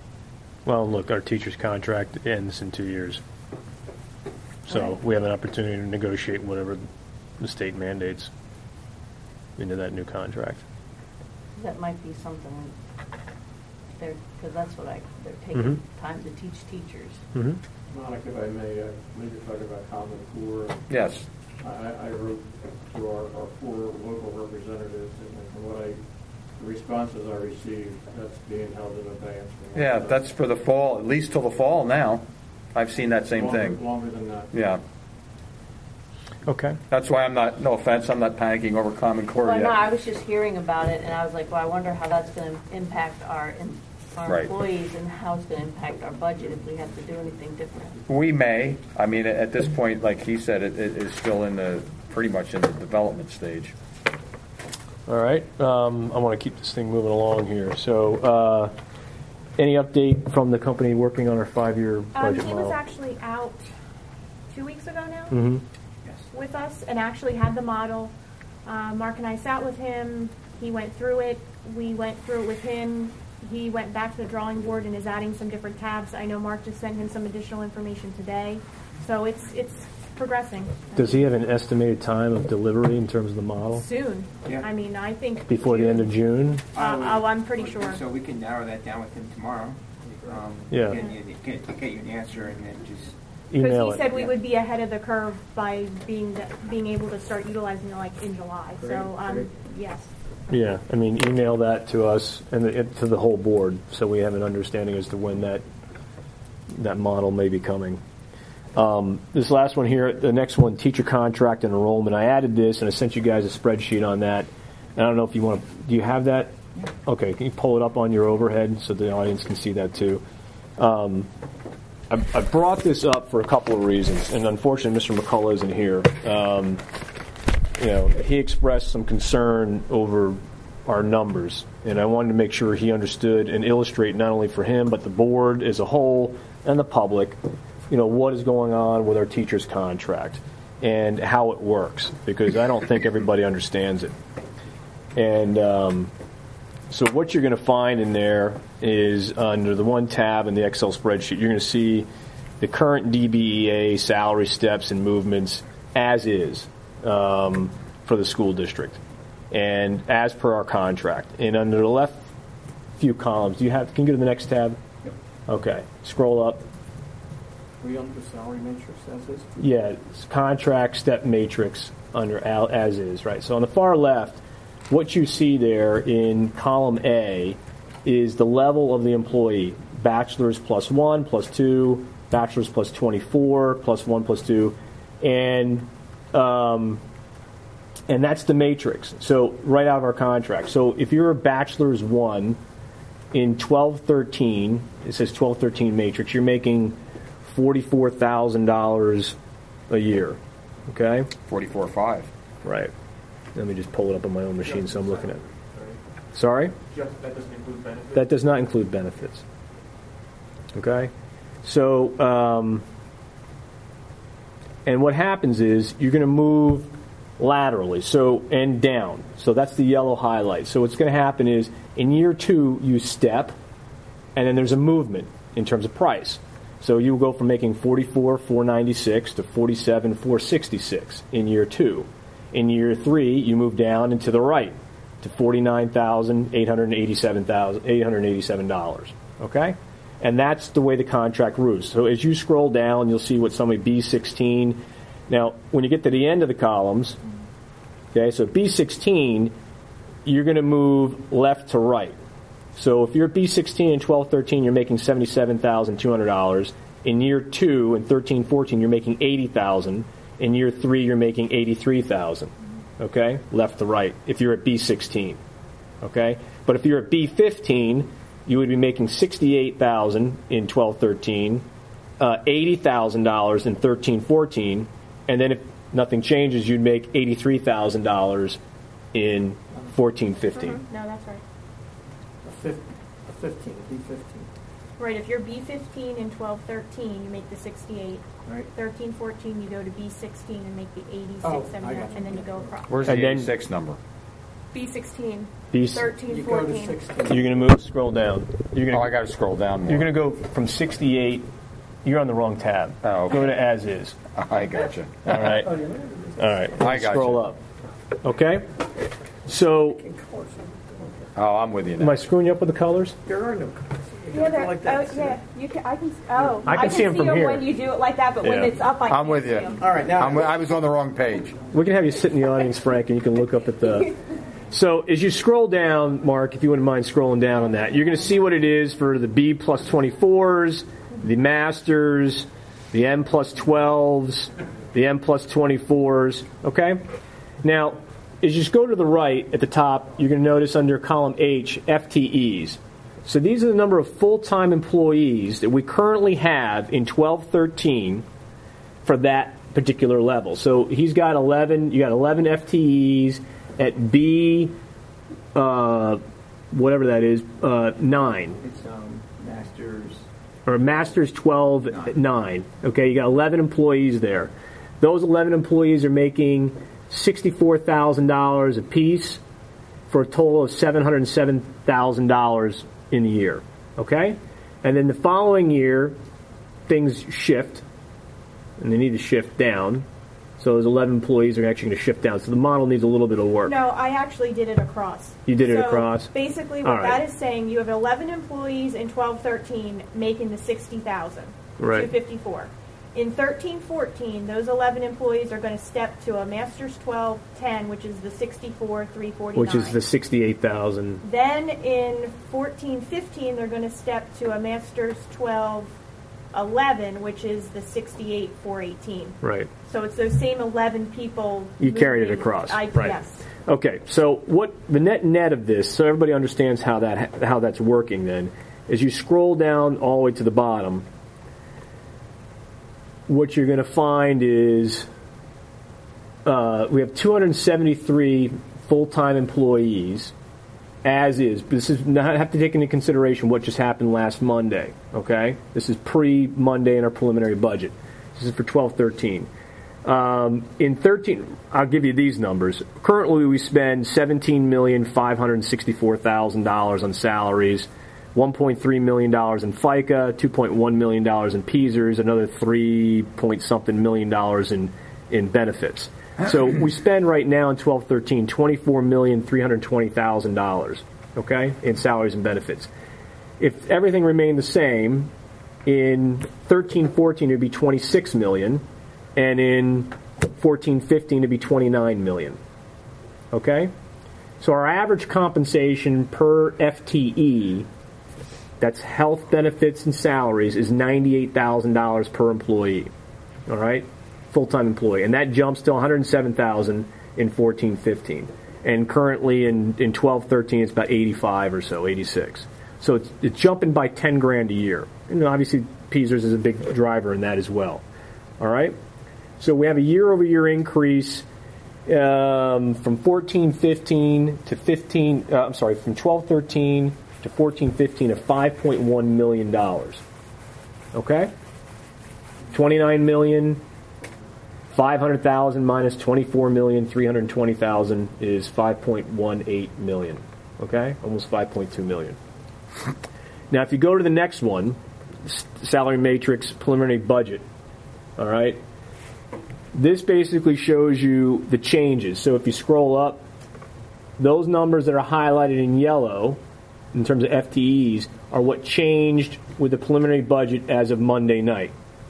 Those programs that were curtailed or people who were furloughed due to declining enrollment and those things that this board voted on. And that also includes the retirements. And the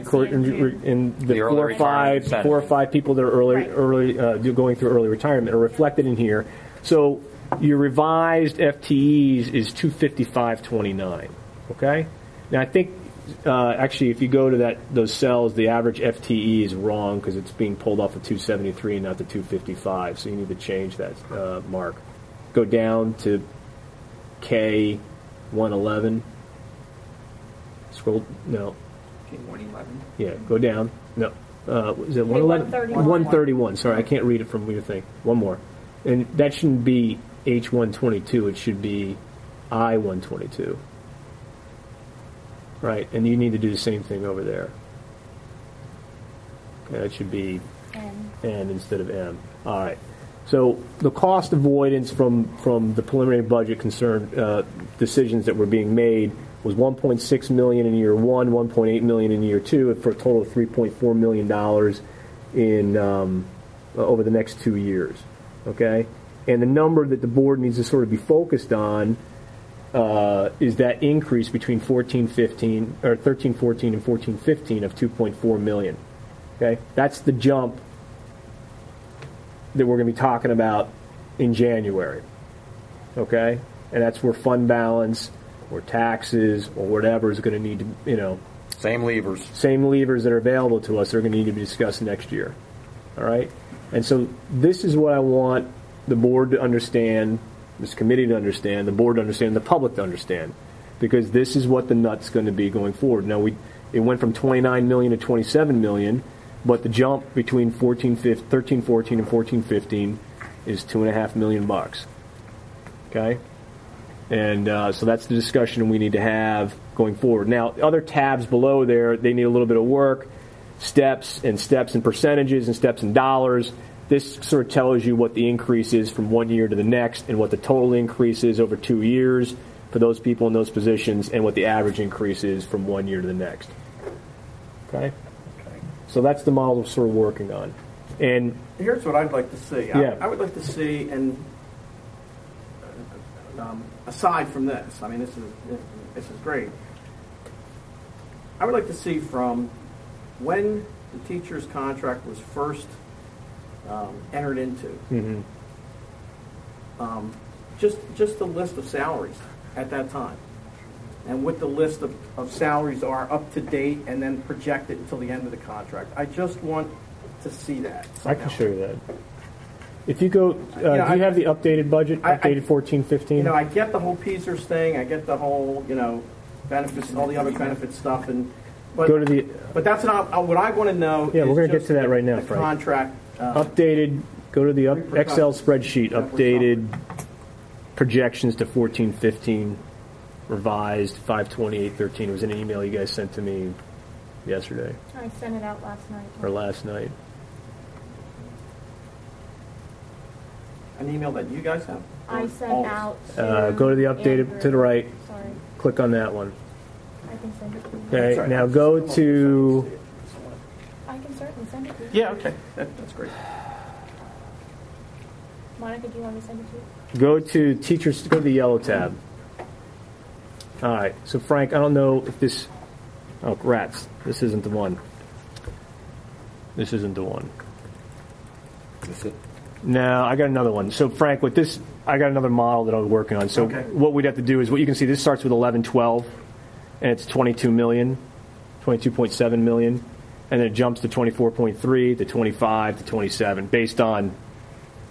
Okay, but we need to go back to 08, 09. Right. I want To to see 9, something 10. granular, if I can, because there could be all kinds of reasons for that jump. Well, the I grant. want to see that a teacher was making X at the beginning of the contract, Yeah. and they're making Y now, and they're going to be making Z at the end of the contract.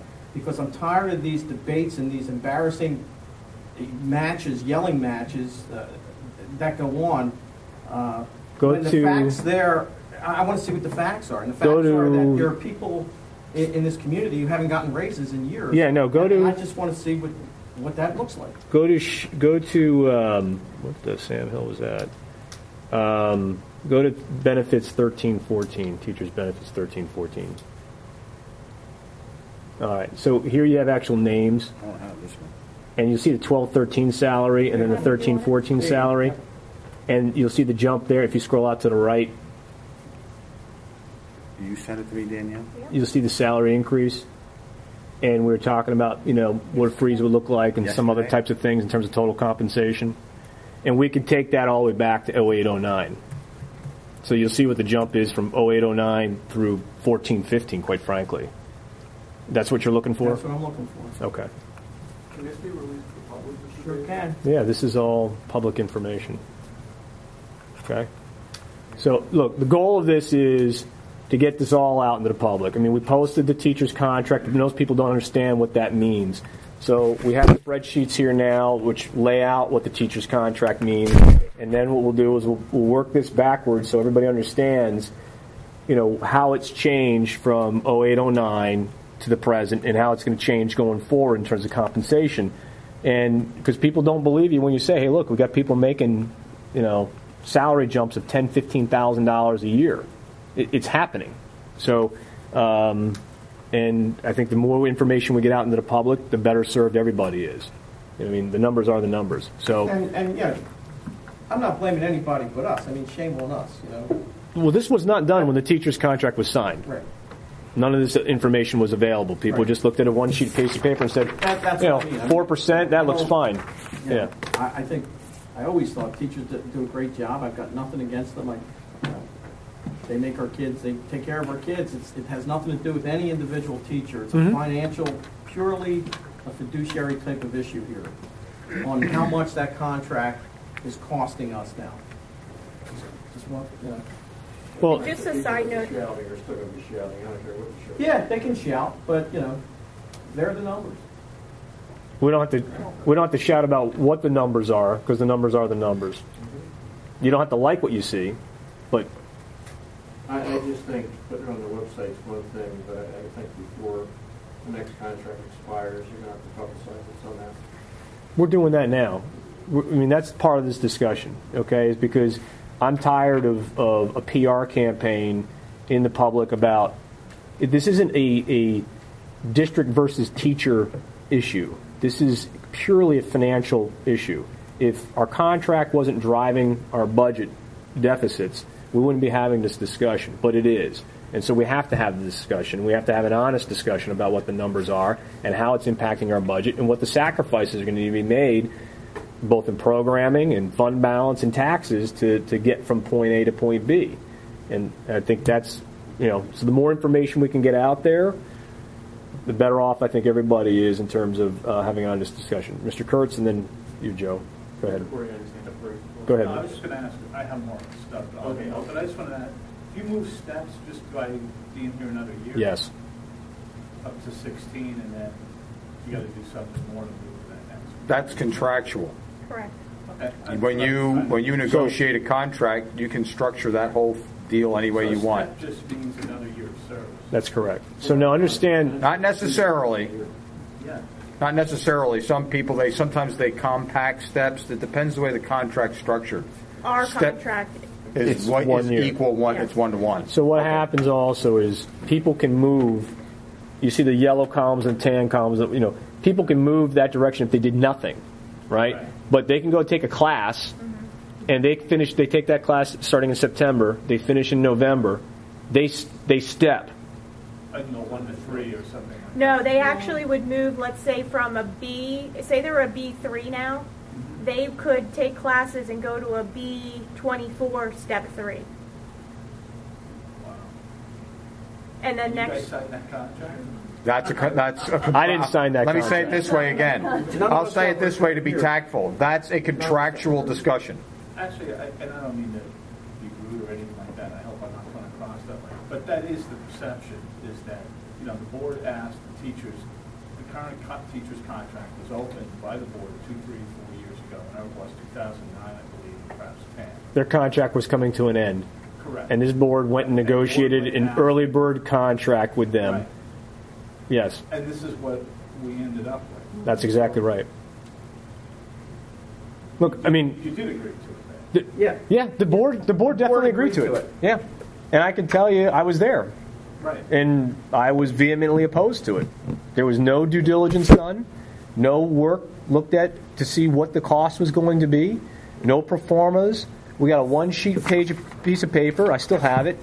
Said steps of 4, 4, 4.5, 4. Movements, not steps. That's on top of the steps. The steps themselves move at 3%. The movement's on top of the steps, so you have a sliding scale. So who provided the one sheet? That was our finance committee at the time. It was Mr. Fiddler, Mr. McCullough, Mr. Gagnon, and Mr. Ross. Okay. I don't know. Yeah. and prior business manager. And the prior business manager. And I would just say- isn't to cast stones No, on no, decisions it's made to back learn, then. so we It's to don't do learn, that. right? Right, It's right, don't, that's all. realize, the repercussions. I don't know if this is true or not. I believe that the prior administration, when the contract was passed prior to my arrival, was not consulted for information on facts and figures about that contract either. I don't know if that. No, they were. I mean, the business administrator was involved. Oh, he was. Okay. Yeah, I mean, I then specifically asked him for information. I stand corrected then. So, I mean, everybody's going to tell you a different story. Right. We looked at the numbers. We were given numbers. I mean, I've heard it all. I can't But imagine having sat through all this time with you, that this got through. There's just no way. Trust me, I was begging and pleading for numbers. They weren't provided to me. I begged and pleaded with the board not to approve it, and they approved it. So we are where we are. And also for the record, I mean, this board has honored every stipulation of its contract with the teachers from day one till today. We have never done anything contrary to that. I don't know where the comments were coming from the other night that somehow they were cheated or double-crossed or whatever it was. This board has not any of the boards that I've sat on for the last 6 years has always honored the contract. Mr. Kurtz. Mr. Kurtz, I wanted to ask, when we release this information, and I think it should be released. It's released now. Is it on the website It's, now? we're discussing it in public. But put it out for the general, because I mean, we're all here, but we don't, put it out on the website, I think that's more releasing to the public than just showing up at the meeting. Yeah. Salaries are public record, subject to right to know. We can make it accessible for the community, I think that's important, not just having to file Freedom of Information Act request, putting it out there for people to find. It might be helpful to include benefits in these numbers. Well, they are at the bottom, and the benefits are harder to lump in. Well, not necessarily calculate, but they're harder to sort of lump in there. We wanted to look at it strictly from an FTE perspective and salaries, because that's what's in the contract. Right. Our benefits, if you looked at the previous sheet, which was the other one, which had the list of the names, we actually break out PSERS and that sort of thing. And at the bottom, we have FICA, PSERS. I mean, those are easy to calculate. FICA's 7.65%. PSERS is 16.93 in year one and 21 point something in year two and 20. Those are easy numbers to break out. But when you're looking at medical, dental, life, vision, that changes per employee. Okay, because an employee may be on a group, it may be a single, it may be, I don't know what, husband and wife. So you're going to notice that different people have different, one's 17,000, one's 5, one's 12, it changes. And that could change in 2 months, so. So at the end of the day, you got to go down to the bottom and say, what's our average? Is it $3 million from one year to the next? Maybe it varies by 100,000. Okay, I mean that's the number we got to be looking at. We can't focus in on the individual ones because it changes too often. Just with the bumping schedule, it changes, right? Thank you for answering that.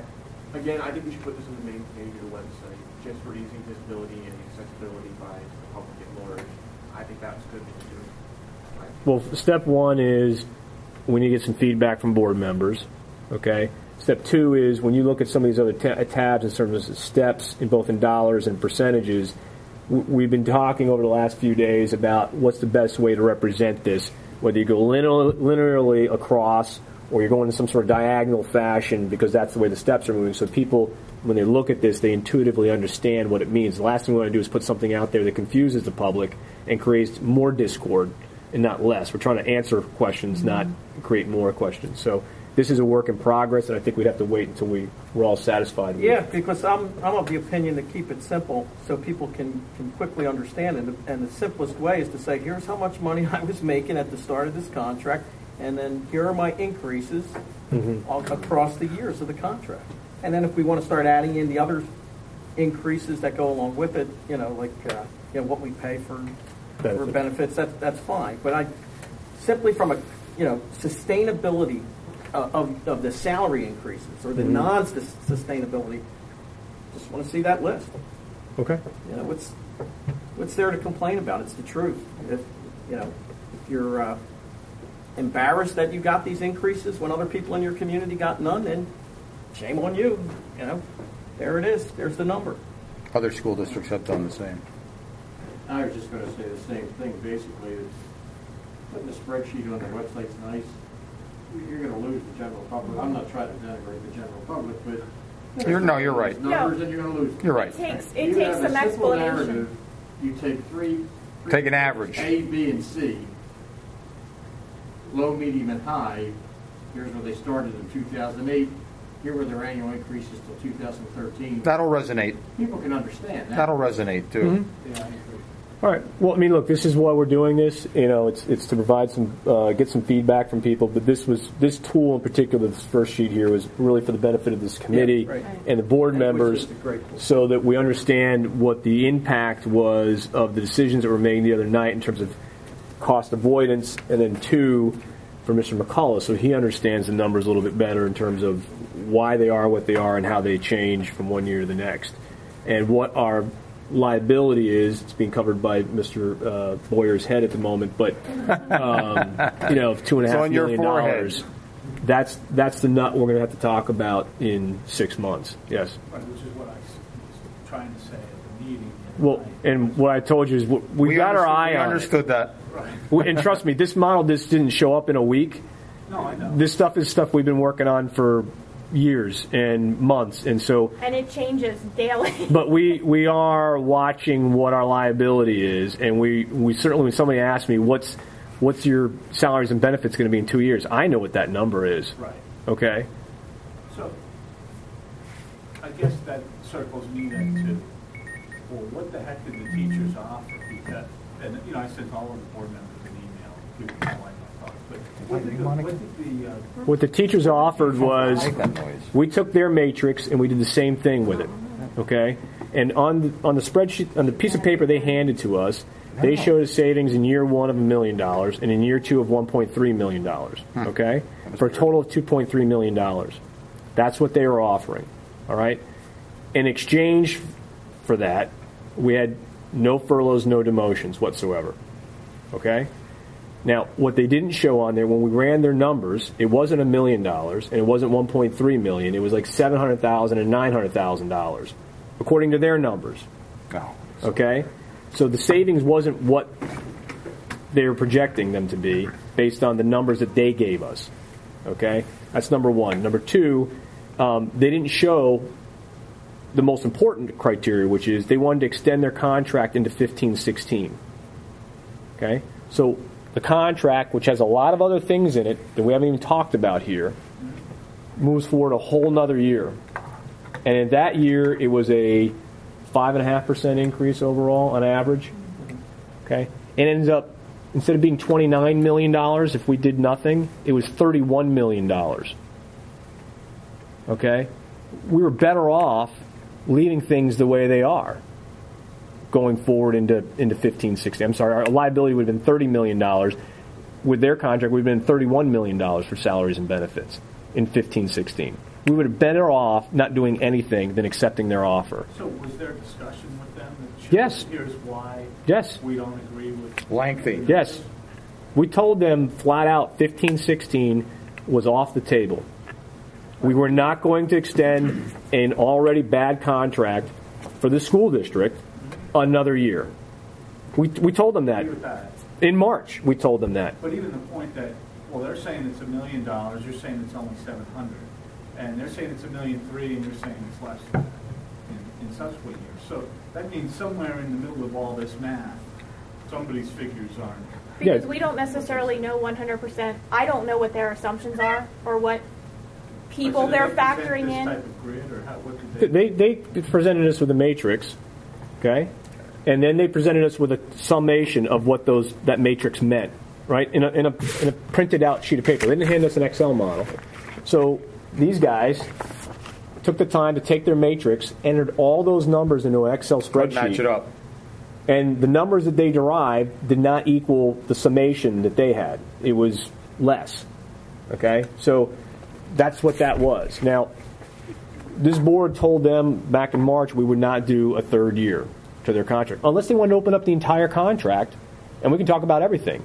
We can talk about sick days. We can talk about insurance contributions, health care, all kinds of stuff, right? They didn't want to do that.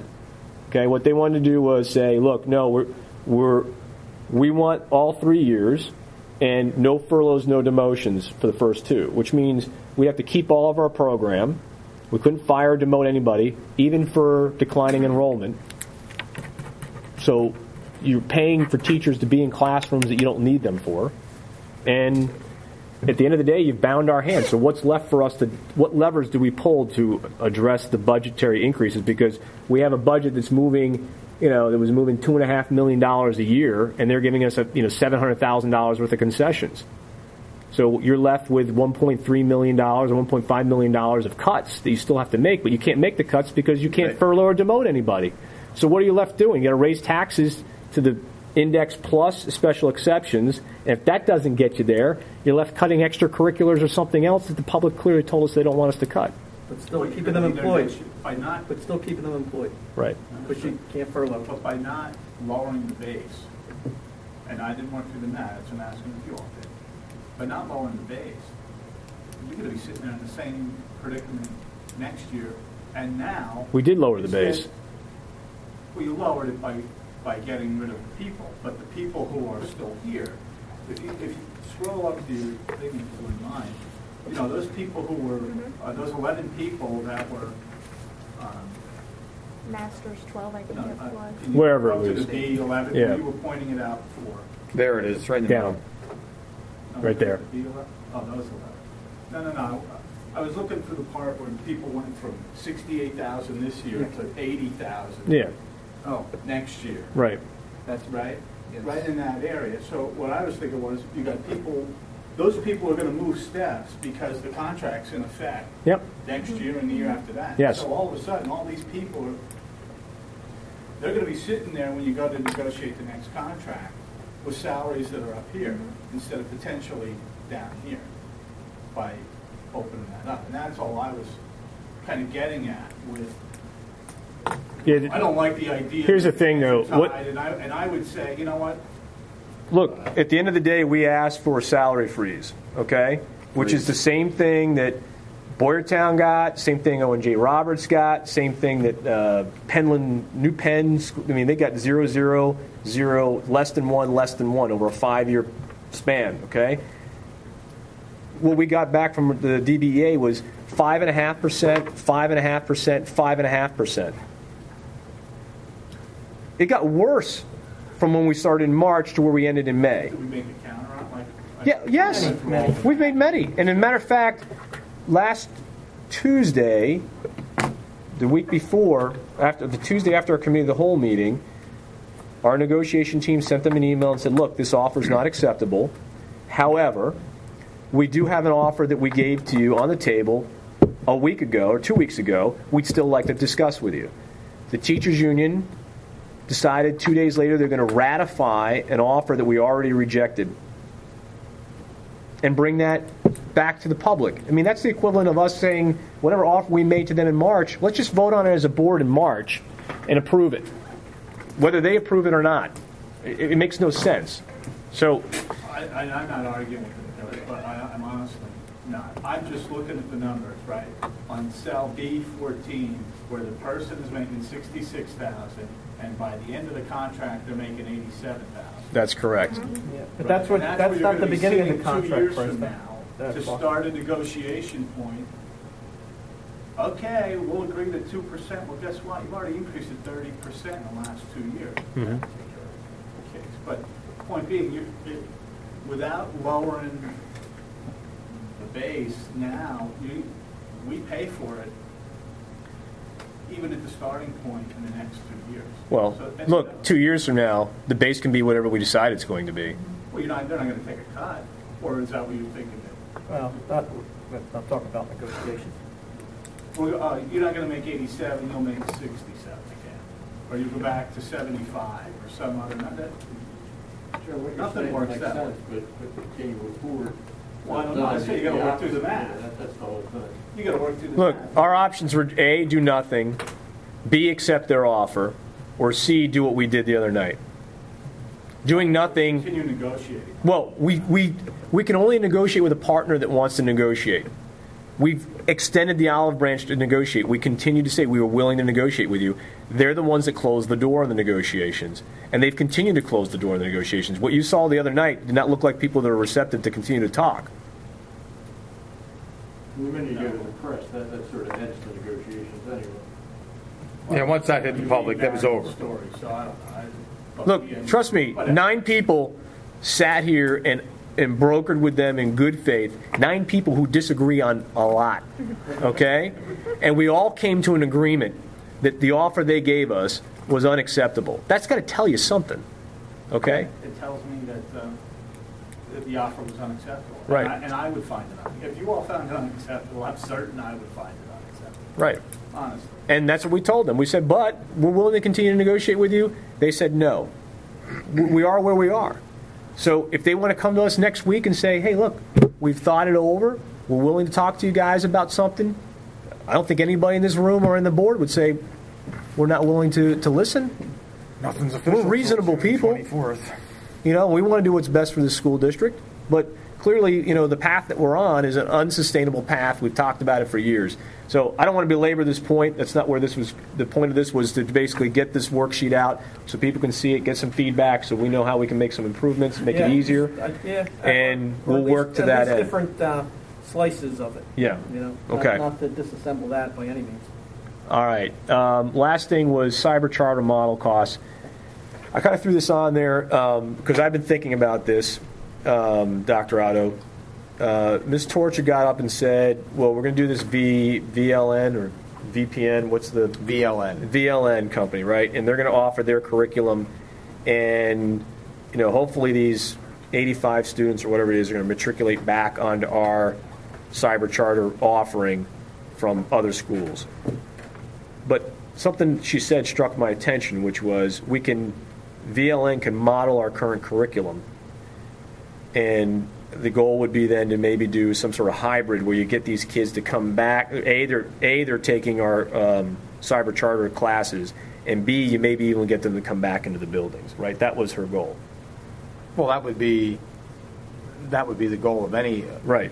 So you want the kid back in. I guess where I'm going was, and she had said that there would be a cost to the school district to replicate our curriculum beyond what VLN is offering.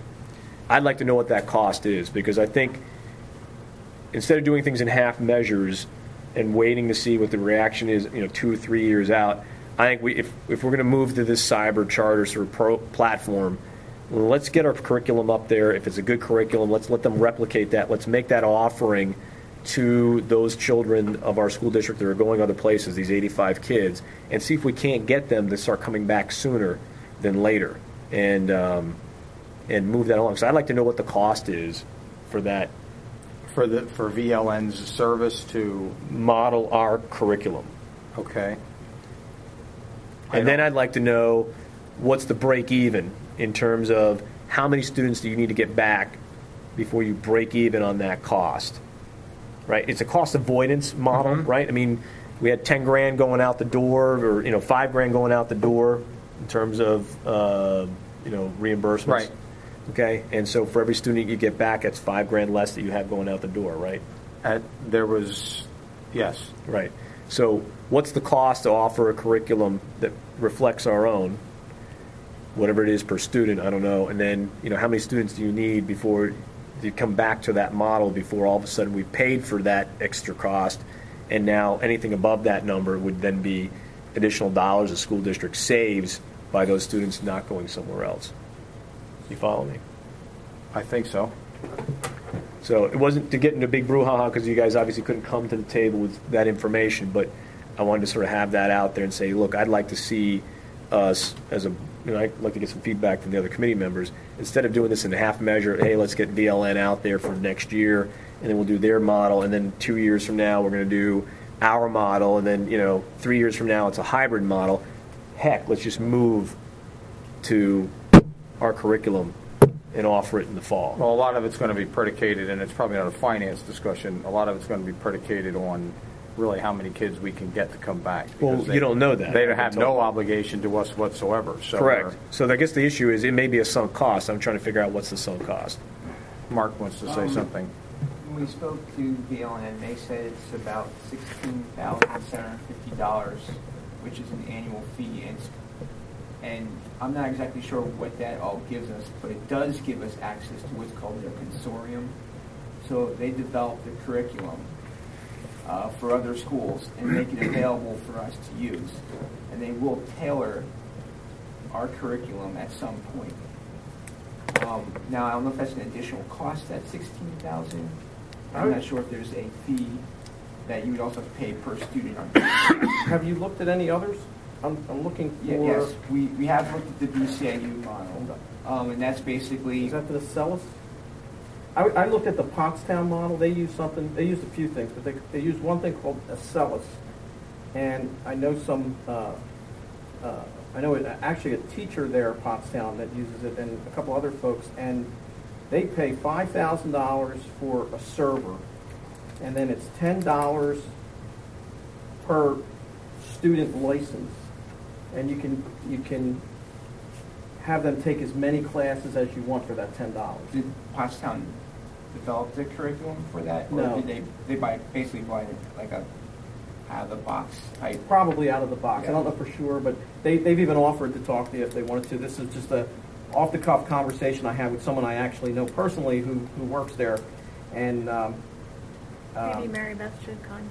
She said, we've been using Mary this for Beth like, is good friends with the Pottstown superintendent, so I'm we've surprised. been using it for 3 or 4 years, and they must, love it. She must have heard about I can that. tell you that in conversations with Mary Beth today, and she did want me to relay this tonight, she spoke to, I believe, the assistant superintendent of Governor Mifflin, and I believe they were using VLN, and she said it's very difficult when you break out of the contract to go on your own, that you don't, as Governor Mifflin stated, you really don't receive what you paid for in your curriculum. It's really hard to extract that from them. They want to keep it and not give it up. So she has some reservations about going forward with the VLN model right now. She was leaning more towards for the year to go with the BCIU model. And there's 2 versions that they're looking at right now. And the cost is, it's right around the same per student. One model's a little less, it's about $4,500 versus I believe VLN is $550 just for the out-of-the-box model. So I know she had those discussions today, and we are kind of looking at where we're going to go with that approach. Yeah, well, I Let think me give you the name of my person. I know you can call Pottstown yourself, but let me give you the name of the person that I know, and she's very familiar with the software. Yeah, just email it to me. Yeah, I'll email it to you. She's actually retiring. Okay. In a week or so, but she even told me she'd be happy to talk to you and tell you what her experiences have been with it. She's a special ed teacher as well as a regular ed teacher, so she's seen all the courses. Okay. And she loves it. Absolutely loves it. How many kids do they have in it? I don't know. You can ask her, but Okay. boy, you just start thinking.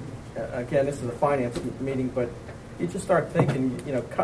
Cutting programs like we did with some foreign language programs, a year or 2 ago, as opposed to saying, "Hey, here's a classroom with 50 computers in it. Mm-hmm. You could learn anything you want. I don't care what the language is. Put Rosetta Stone on the thing for goodness sake, and you can teach any language you want and offer these kids all that curriculum here in the building.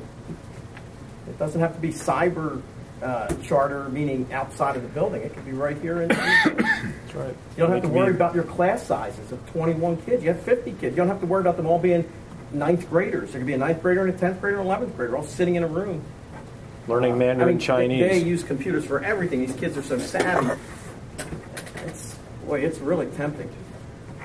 So, look, I think you guys have a lot of work in a short period of time, because if we're trying to roll this out for the fall, Once we make, time's short. Once we actually go forward with either path we take, BLN or BCIU, or this Acellus. essentially that. I mean, how much work was done to go out and canvass all the different options? I don't know that that's a Mark question. That's probably a Mary I know Beth Mr. question. Henkel Oh, contacted. I know she's done about 2 months worth of research. Yes. From the time that we had actually started the research in the beginning of the year, and then when the funding looked like it was going to fall apart, we kind of backed off on it, and then we resurrected it back in March. I can tell you that both the BCIU and BLN, once you essentially sign the contract with them, they basically do all the work with the promotion and start rolling out like right away. And it's virtually just handing the laptop in. The student just starts. So essentially, once we make the decision, our work kind of is just maintenance and discussion with BCIU versus they're putting it out. Do we know where these 85 kids are right now, what program they're using? Are they at BCIU now? No. No, These they're kids at, are out. like, They're at Agora, and are out in PA the. Cyber Charter. They're out in the leadership. cyber charters that are being funded by. Right. They're Yes, out in we the do cyber have- charters that are being funded by our money. Yeah. Okay, so the issue then is, marketing directly to those 85 kids. Correct. Is the BCIU going to reach out to those 85 families? Yes, they Yes, will, that's they will provide part of what they basically provide. like I don't know if they do like a type of luncheon or a meet and greet.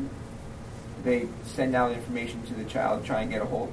They make call the contact. parents. Yep. This isn't like, hey, send an email and No. they're done. It's got to be Correct. aggressive cold Yes. calling and knocking on doors and educating people on what the when we the met with benefits them, are of their program versus their competition.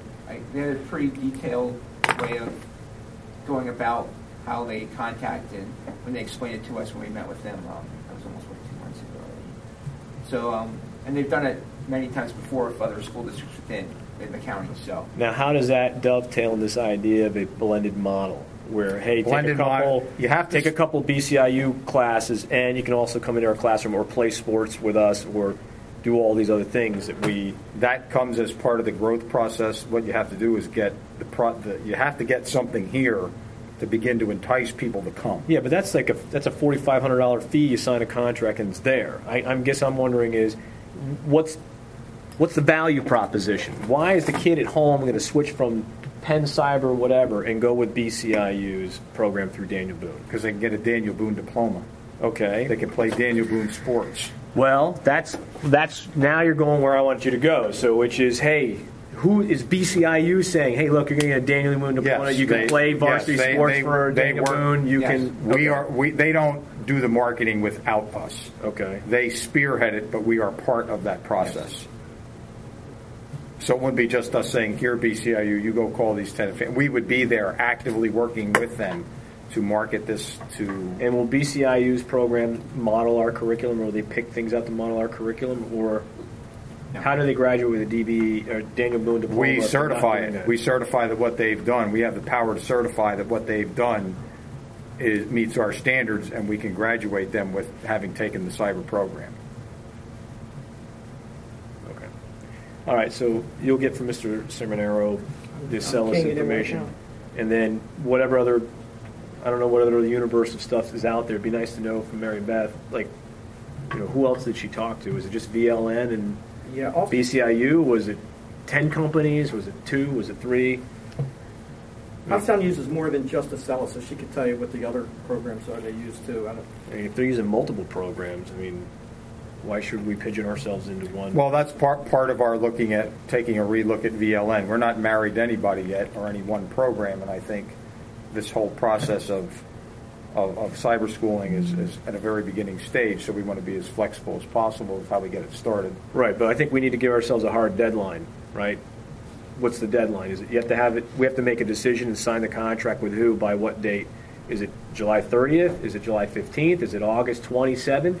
Is it June 17th? I don't know. What's the number in order to implement this thing and start the marketing and do all the things that need to be done to get some of these kids back? And we're going to work from that deadline backwards. Don't we currently pay like July and August for those students? Yeah. So they're taking them all year, really. So I don't know. You tell me it's just a rolling deadline? We can start in October? Yes, they can withdraw from here anytime they want. Yeah. We can contact BCIU to see like the time allotment that they suggest, and we can work back. We can just say, okay, well, they need a month at least to do all the marketing. Okay, well, that right now that puts us basically at July 1st. It's almost June 1st. So, that would technically, I would take as a hard deadline, like July 1st. June 1st, we have to decide who we're going to go with so they can start marketing. So we can make the contact with BCIU to see what they suggest, and then same with the VLN, to see what they suggest is a time allotment that they need to get this job done too. Well, look, ultimately you need 5 people on the board to make a decision, 9 of us all together, really. We only have so many meetings. It'd be nice to be able to come with a recommendation, say, this is what we want to do, these are the reasons why, and as a board, we can digest that and say yes or no, so that we can get this thing rolling by the go-to date, right? I'd hate to see this sort of conversation carry on through August, and then it's, October, November. We got a new board coming in is going to make the decision, for crying out loud. So I'd like to move this along post haste. Yeah, same here. Every month is a missed opportunity. Right. Okay. Any other comments? No, Sam, Seminaro? Nope. Public? Speechless? You know what? I do have a question. You tempted me there, Mr. Basil. I knew you did deep down inside, Mr. Kurtz. So. I don't know if you can discuss this. If not, let me know. But when we shut down APUC, when the work shut down APUC, there was a hope for many of us that it could be leased out as there been any movement on that front that you can discuss? I know this is a facilities committee meeting. But So we met with River Rock, and we Our talked most to promising them. prospect is probably River Rock. We consulted with the IU. They're not interested, so that's off the table. is there a date that this could be implemented by? Could be, I think what River Rock was telling us, they would not be able to roll into it by the fall. The earliest would be sometime in the winter, like December, January. Right. If all things There's some went. legal issues that have to be worked out with the lease and the contract that The can't way- be done overnight. Yeah, the way we left that was Shelley Mikowski and Mary Beth Torcha, and They wanted to make visits. they were going to go up and visit some of their other locations. And then I think Mr. Smith has already toured some of their buildings. both have. And Dr. Otto. And, the gentleman was going to provide some numbers and I think a sample contract Yeah, for I us to have start those. taking a look at Yeah. and have Mr. Subers take a look at. And I don't know. I mean, this is basically in facilities. So you have to take a look. I don't know when the next facilities committee meeting is, but I would hope that they're going to discuss it at that point in time, where we are with that process and how we're moving along. But I mean, the impression I got from the owner of River Rock was they can get up and rolling at any time during the calendar year. And we were talking about different options in terms of the lease. One was they would take some of our students at no cost. We also talked about them paying, maybe a percentage in terms of common area maintenance, or maybe it's a combination of students and a fee. So there's both. Maybe it's just a fee, just a simple lease term. But It's moving forward. we talked about a couple different options. We wanted to see what they're doing with other schools so we could evaluate what would be the best option for us. Okay? Anything else? The only other thing I can mention, I forgot to bring it up, was, and I'll call it short there, is on that, if you could pull up that tab again for the, pull up the enrollment tab, far left, yeah. So I sent this to all the board, and what this is, if you scroll up, is that all the way up to the top? Okay. That's the enrollment going back to September 1999 for the different schools. Monocacy, Amway Primary Center, AIC, Birdsboro, okay? And then the high school and middle school.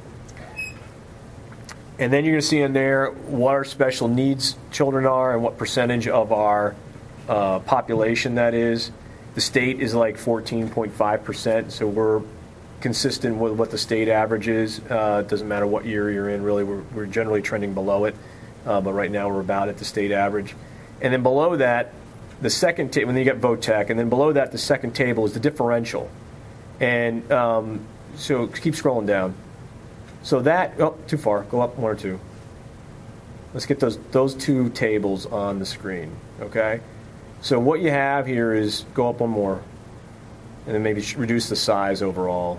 You have kindergarten through 12th grade, and those are the populations. And what you see in the gray bars is essentially two population booms moving through the school district. So starting back in September 08, we had a little boom in kindergarten, and that carried through until September 2011 when those kids graduated. Okay, that was a little population boom. And then correspondingly in 04 through 06, we had another population boom of students. And down below, what you're going to see is a lag for those two things, and that's the differential in terms of from one year to the next in those particular classes. You'll see that those numbers went from positive to negative in the orange. All right? So obviously with any population boom that moves through, you're going to have a trough behind it. Okay? So, what came up at the meeting the other night, which was, people are leaving the school district or population enrollment's down due to instability. I don't take that to be a valid argument. Okay? I take enrollment to be declining because we have population bubbles that have moved through this school district. And now there are vacancies in classrooms where beforehand we had a surplus. And where we had a peak of 4,200 students, now we're going down to 3,600 students, which takes us back to, 2004. Levels. 2004 levels. Okay? And so if you're wondering, when our teachers' levels went up to 273, 280 some odd teachers, well, our teacher levels back in 04 were 250 something. So it's not unreasonable to assume that the same number of teachers would be required for the same level of population from one year to the next. Okay? So I thought this was helpful for the board to understand this stability issue, the public to understand the stability issue in terms of why the number of kids are decreasing. You do have two population bubbles.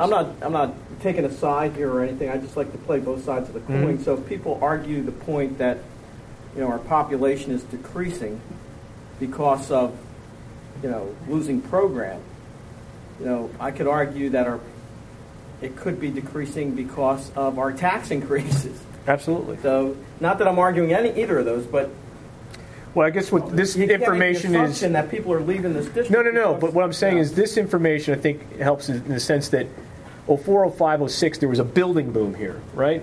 A lot of families moved in. A lot of kids came in. A lot of kids came in the school district. That population bubble is moving through the school district and graduating. One has already. The second one's going to be moving from the middle school to the high school. So, and those statistics are there regardless of what the taxes have done between now and then and what curtailments. I mean, we didn't even start curtailments back in 04 and 05 and 06 and 07. Right? I mean, they didn't start until 11, 12. Right. So the population bubble has already moved through, and we're just realizing what's happening in the wake of that now. And it has nothing to do with program. It might have more to do with the price of land in the Daniel Boone area. You can do lots of different things, but I think it's helpful to look at numbers from different perspectives to get an understanding of what's happening there, and to pigeonhole something like that. No, I think it's good. Couldn't you argue? Couldn't you argue though that part of the reason why there's only 229 kids in kindergarten in September of 12 is because, and granted, I would tend to think it's more on the housing side, but maybe some of those students that would have been in our kindergartens are never moved into the district because they're looking at Case could be made for that. program and But- whatnot. And the truth is, you haven't raised taxes in 3 years, or minimal tax increases in the last 3 years. And so, But the taxes are already high, understood, right? everybody Which is a else barrier to caught entry. up to us. We're the third highest taxing school district in the county. No. Exeter's nowhere near us. Paying my taxes. Go look at what Boyertown's paying. They're paying a third of what we're paying in real estate taxes. Boyertown. Well, they're right across the 562. Trust me, I live like 5 cents. You could probably throw a rock from your place across the street and hit Boyertown, right? I mean, Exeter's the same way. On the other side of us is Owen J. Roberts and Pottstown, and south of us is Twin Valley. None of those people.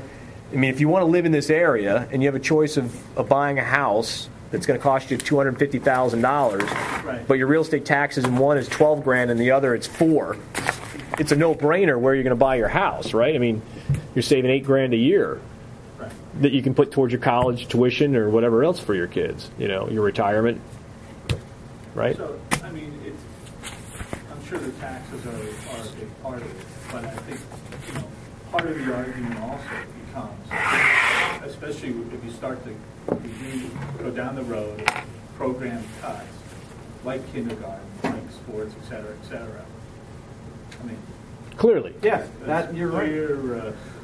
I don't think you. we're all I don't think you, as this board, disagree with you when somebody said if you had no extracurriculars here, who would want to go to school in Daniel Boone? Not many people. Yeah. That's good. Unrelated to all Yes. this question. I was looking into the tax credit thing at the Blazer Foundation. EITC. Yes. Yeah. So I have a question. What is the board's wherewithal to offer tax credits to local businesses? We Are have. you allowed to do it? We've actually, our ERC committee, which is me, Mr. Sheehan, and Mr. McCullough, we've met with the supervisors of Union Township, Birdsboro Council, and Amity supervisors on multiple occasions and tried to discuss with them what can we do collectively to create opportunity for business to relocate into our area. And Amity Township hasn't raised their taxes in years. That's one of the things they've been trying to do. 2, they put sewer just about everywhere. They've increased their sewer capacity to allow for commercial development. And 3, they've actually set aside a couple of parcels up near Exeter with the landowners to create a business park. Okay, Birdsboro is kind of trapped. The same thing with Union. I mean, half of Union Township, or 70% of Union Township, is the park. And they don't have the infrastructure to support a lot of business. We don't have major roads, sewer, any of that kind of stuff. Birdsboro's also kind of, it's been built out. What they have combined is the ArmorCast site, and that is a Keystone Opportunity Zone, and they've been, banging their heads against the wall and trying to get the developer to do something with that location in order to create some sort of economic stimulus for the area. So, I mean, as a school district, we have lots of options available to us to entice businesses to move to this area, tax abatement, whatever the case may be. What about existing businesses? So here's what I found out. I maybe shouldn't talk in public. I'm sure we could talk about it in public. But, if I had a business in this, and I do have a business in Pennsylvania, and I make a 2-year commitment to a donation to a qualified thing, I can get 90% of the taxes that I pay, 90% of what I contributed to. You can almost get 190% back. You get 90% each year. Well, you also get it from the federal government, too. You get state and federal. Well, I only was reading the federal. Okay, Yeah. so that's even better yet. So Yes. I was thinking, well, so then the real cost to me, if I was able to do $10,000, the cost to my company is $1,000, and the Blazer Foundation will get 10. And what if the school district was able to incentivize me to contribute through a tax break so that it doesn't cost me anything to do it? But I can build donations into the Blazer Foundation that could help support some of these other programs. I think I like the idea that you're thinking out of the box. I think my initial impression on it is if you went to businesses and said, look, in lieu of you paying your real estate taxes to us, you're going to make a donation to the foundation. I think part of the problem there is the foundation is not the school district. And so therefore the foundation decides how they're going to spend their money, not the school district. They take, we suggest, we say, hey, look, we have a need here and here and here, and we're supposed to work hand in glove.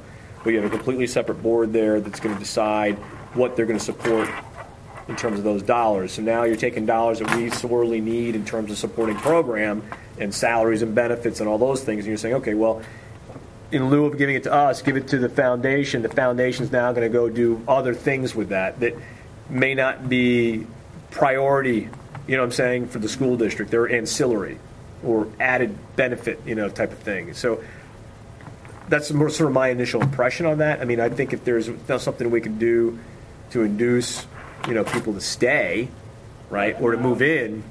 I don't even know if it's like legal. Overstepping any bounds on, right. On anything that obviously won't. Might need some legal review of what you're suggesting. I mean, clearly the EITC, huh? Mr. Basil, it's only a 1-year or 2-year commitment, and you got to enroll every year. So you only have to get burned, quote unquote, burned by the foundation, not doing what it is, the board thinks it should do for once. And it's not like you're offering 10 years of tax abatements or, credits or whatever. You can structure it in such a way that, anyway, I was just trying to think about how can we get money into that foundation to maybe support all of these extracurricular programs. My understanding from the EITC program is that is like the big money driver, because if you spend $100,000 a year in real estate or in taxes, right? I mean, federal and state taxes, not real estate, but on profits and stuff like that, and income taxes. You get with the state of Pennsylvania, it's like 100% abatement, and then with the federal government, it's 90% tax credit. So, from a business perspective, it's $190,000 worth of tax credits that you can use, to offset your business. You're going to pay that money anyways. Right. So you're just going to say it's going to go to the foundation and not the state of Pennsylvania, not Washington D.C. And so you're still paying the money. It's just going to the foundation instead, and you get these tax credits you can use to offset additional revenues. I mean, if you make $1 million a year in profits, now you got $200,000 in terms of tax credits you can use to offset those, reduce your basis, right? Yeah, so it's a wonderful program, and I think what the foundation really needs to do is they need to market that in a 2-step process. One, let every single business in not only our community but all communities that may be interested in helping Daniel Boone know about it and what the advantages are. And then 2, when they're qualified, go and say, okay, now we're qualified. Would you make us? Right, because we're not on the list. Yeah. This morning. Yeah, we're not there yet. Yeah. Anyway, I was trying to think about how Great. maximize through that. Yep. Okay. Thanks. Any other comment? All right. Thank you all. No. Meeting adjourned. 9:30. Jeez, policy is. Come on, Frank.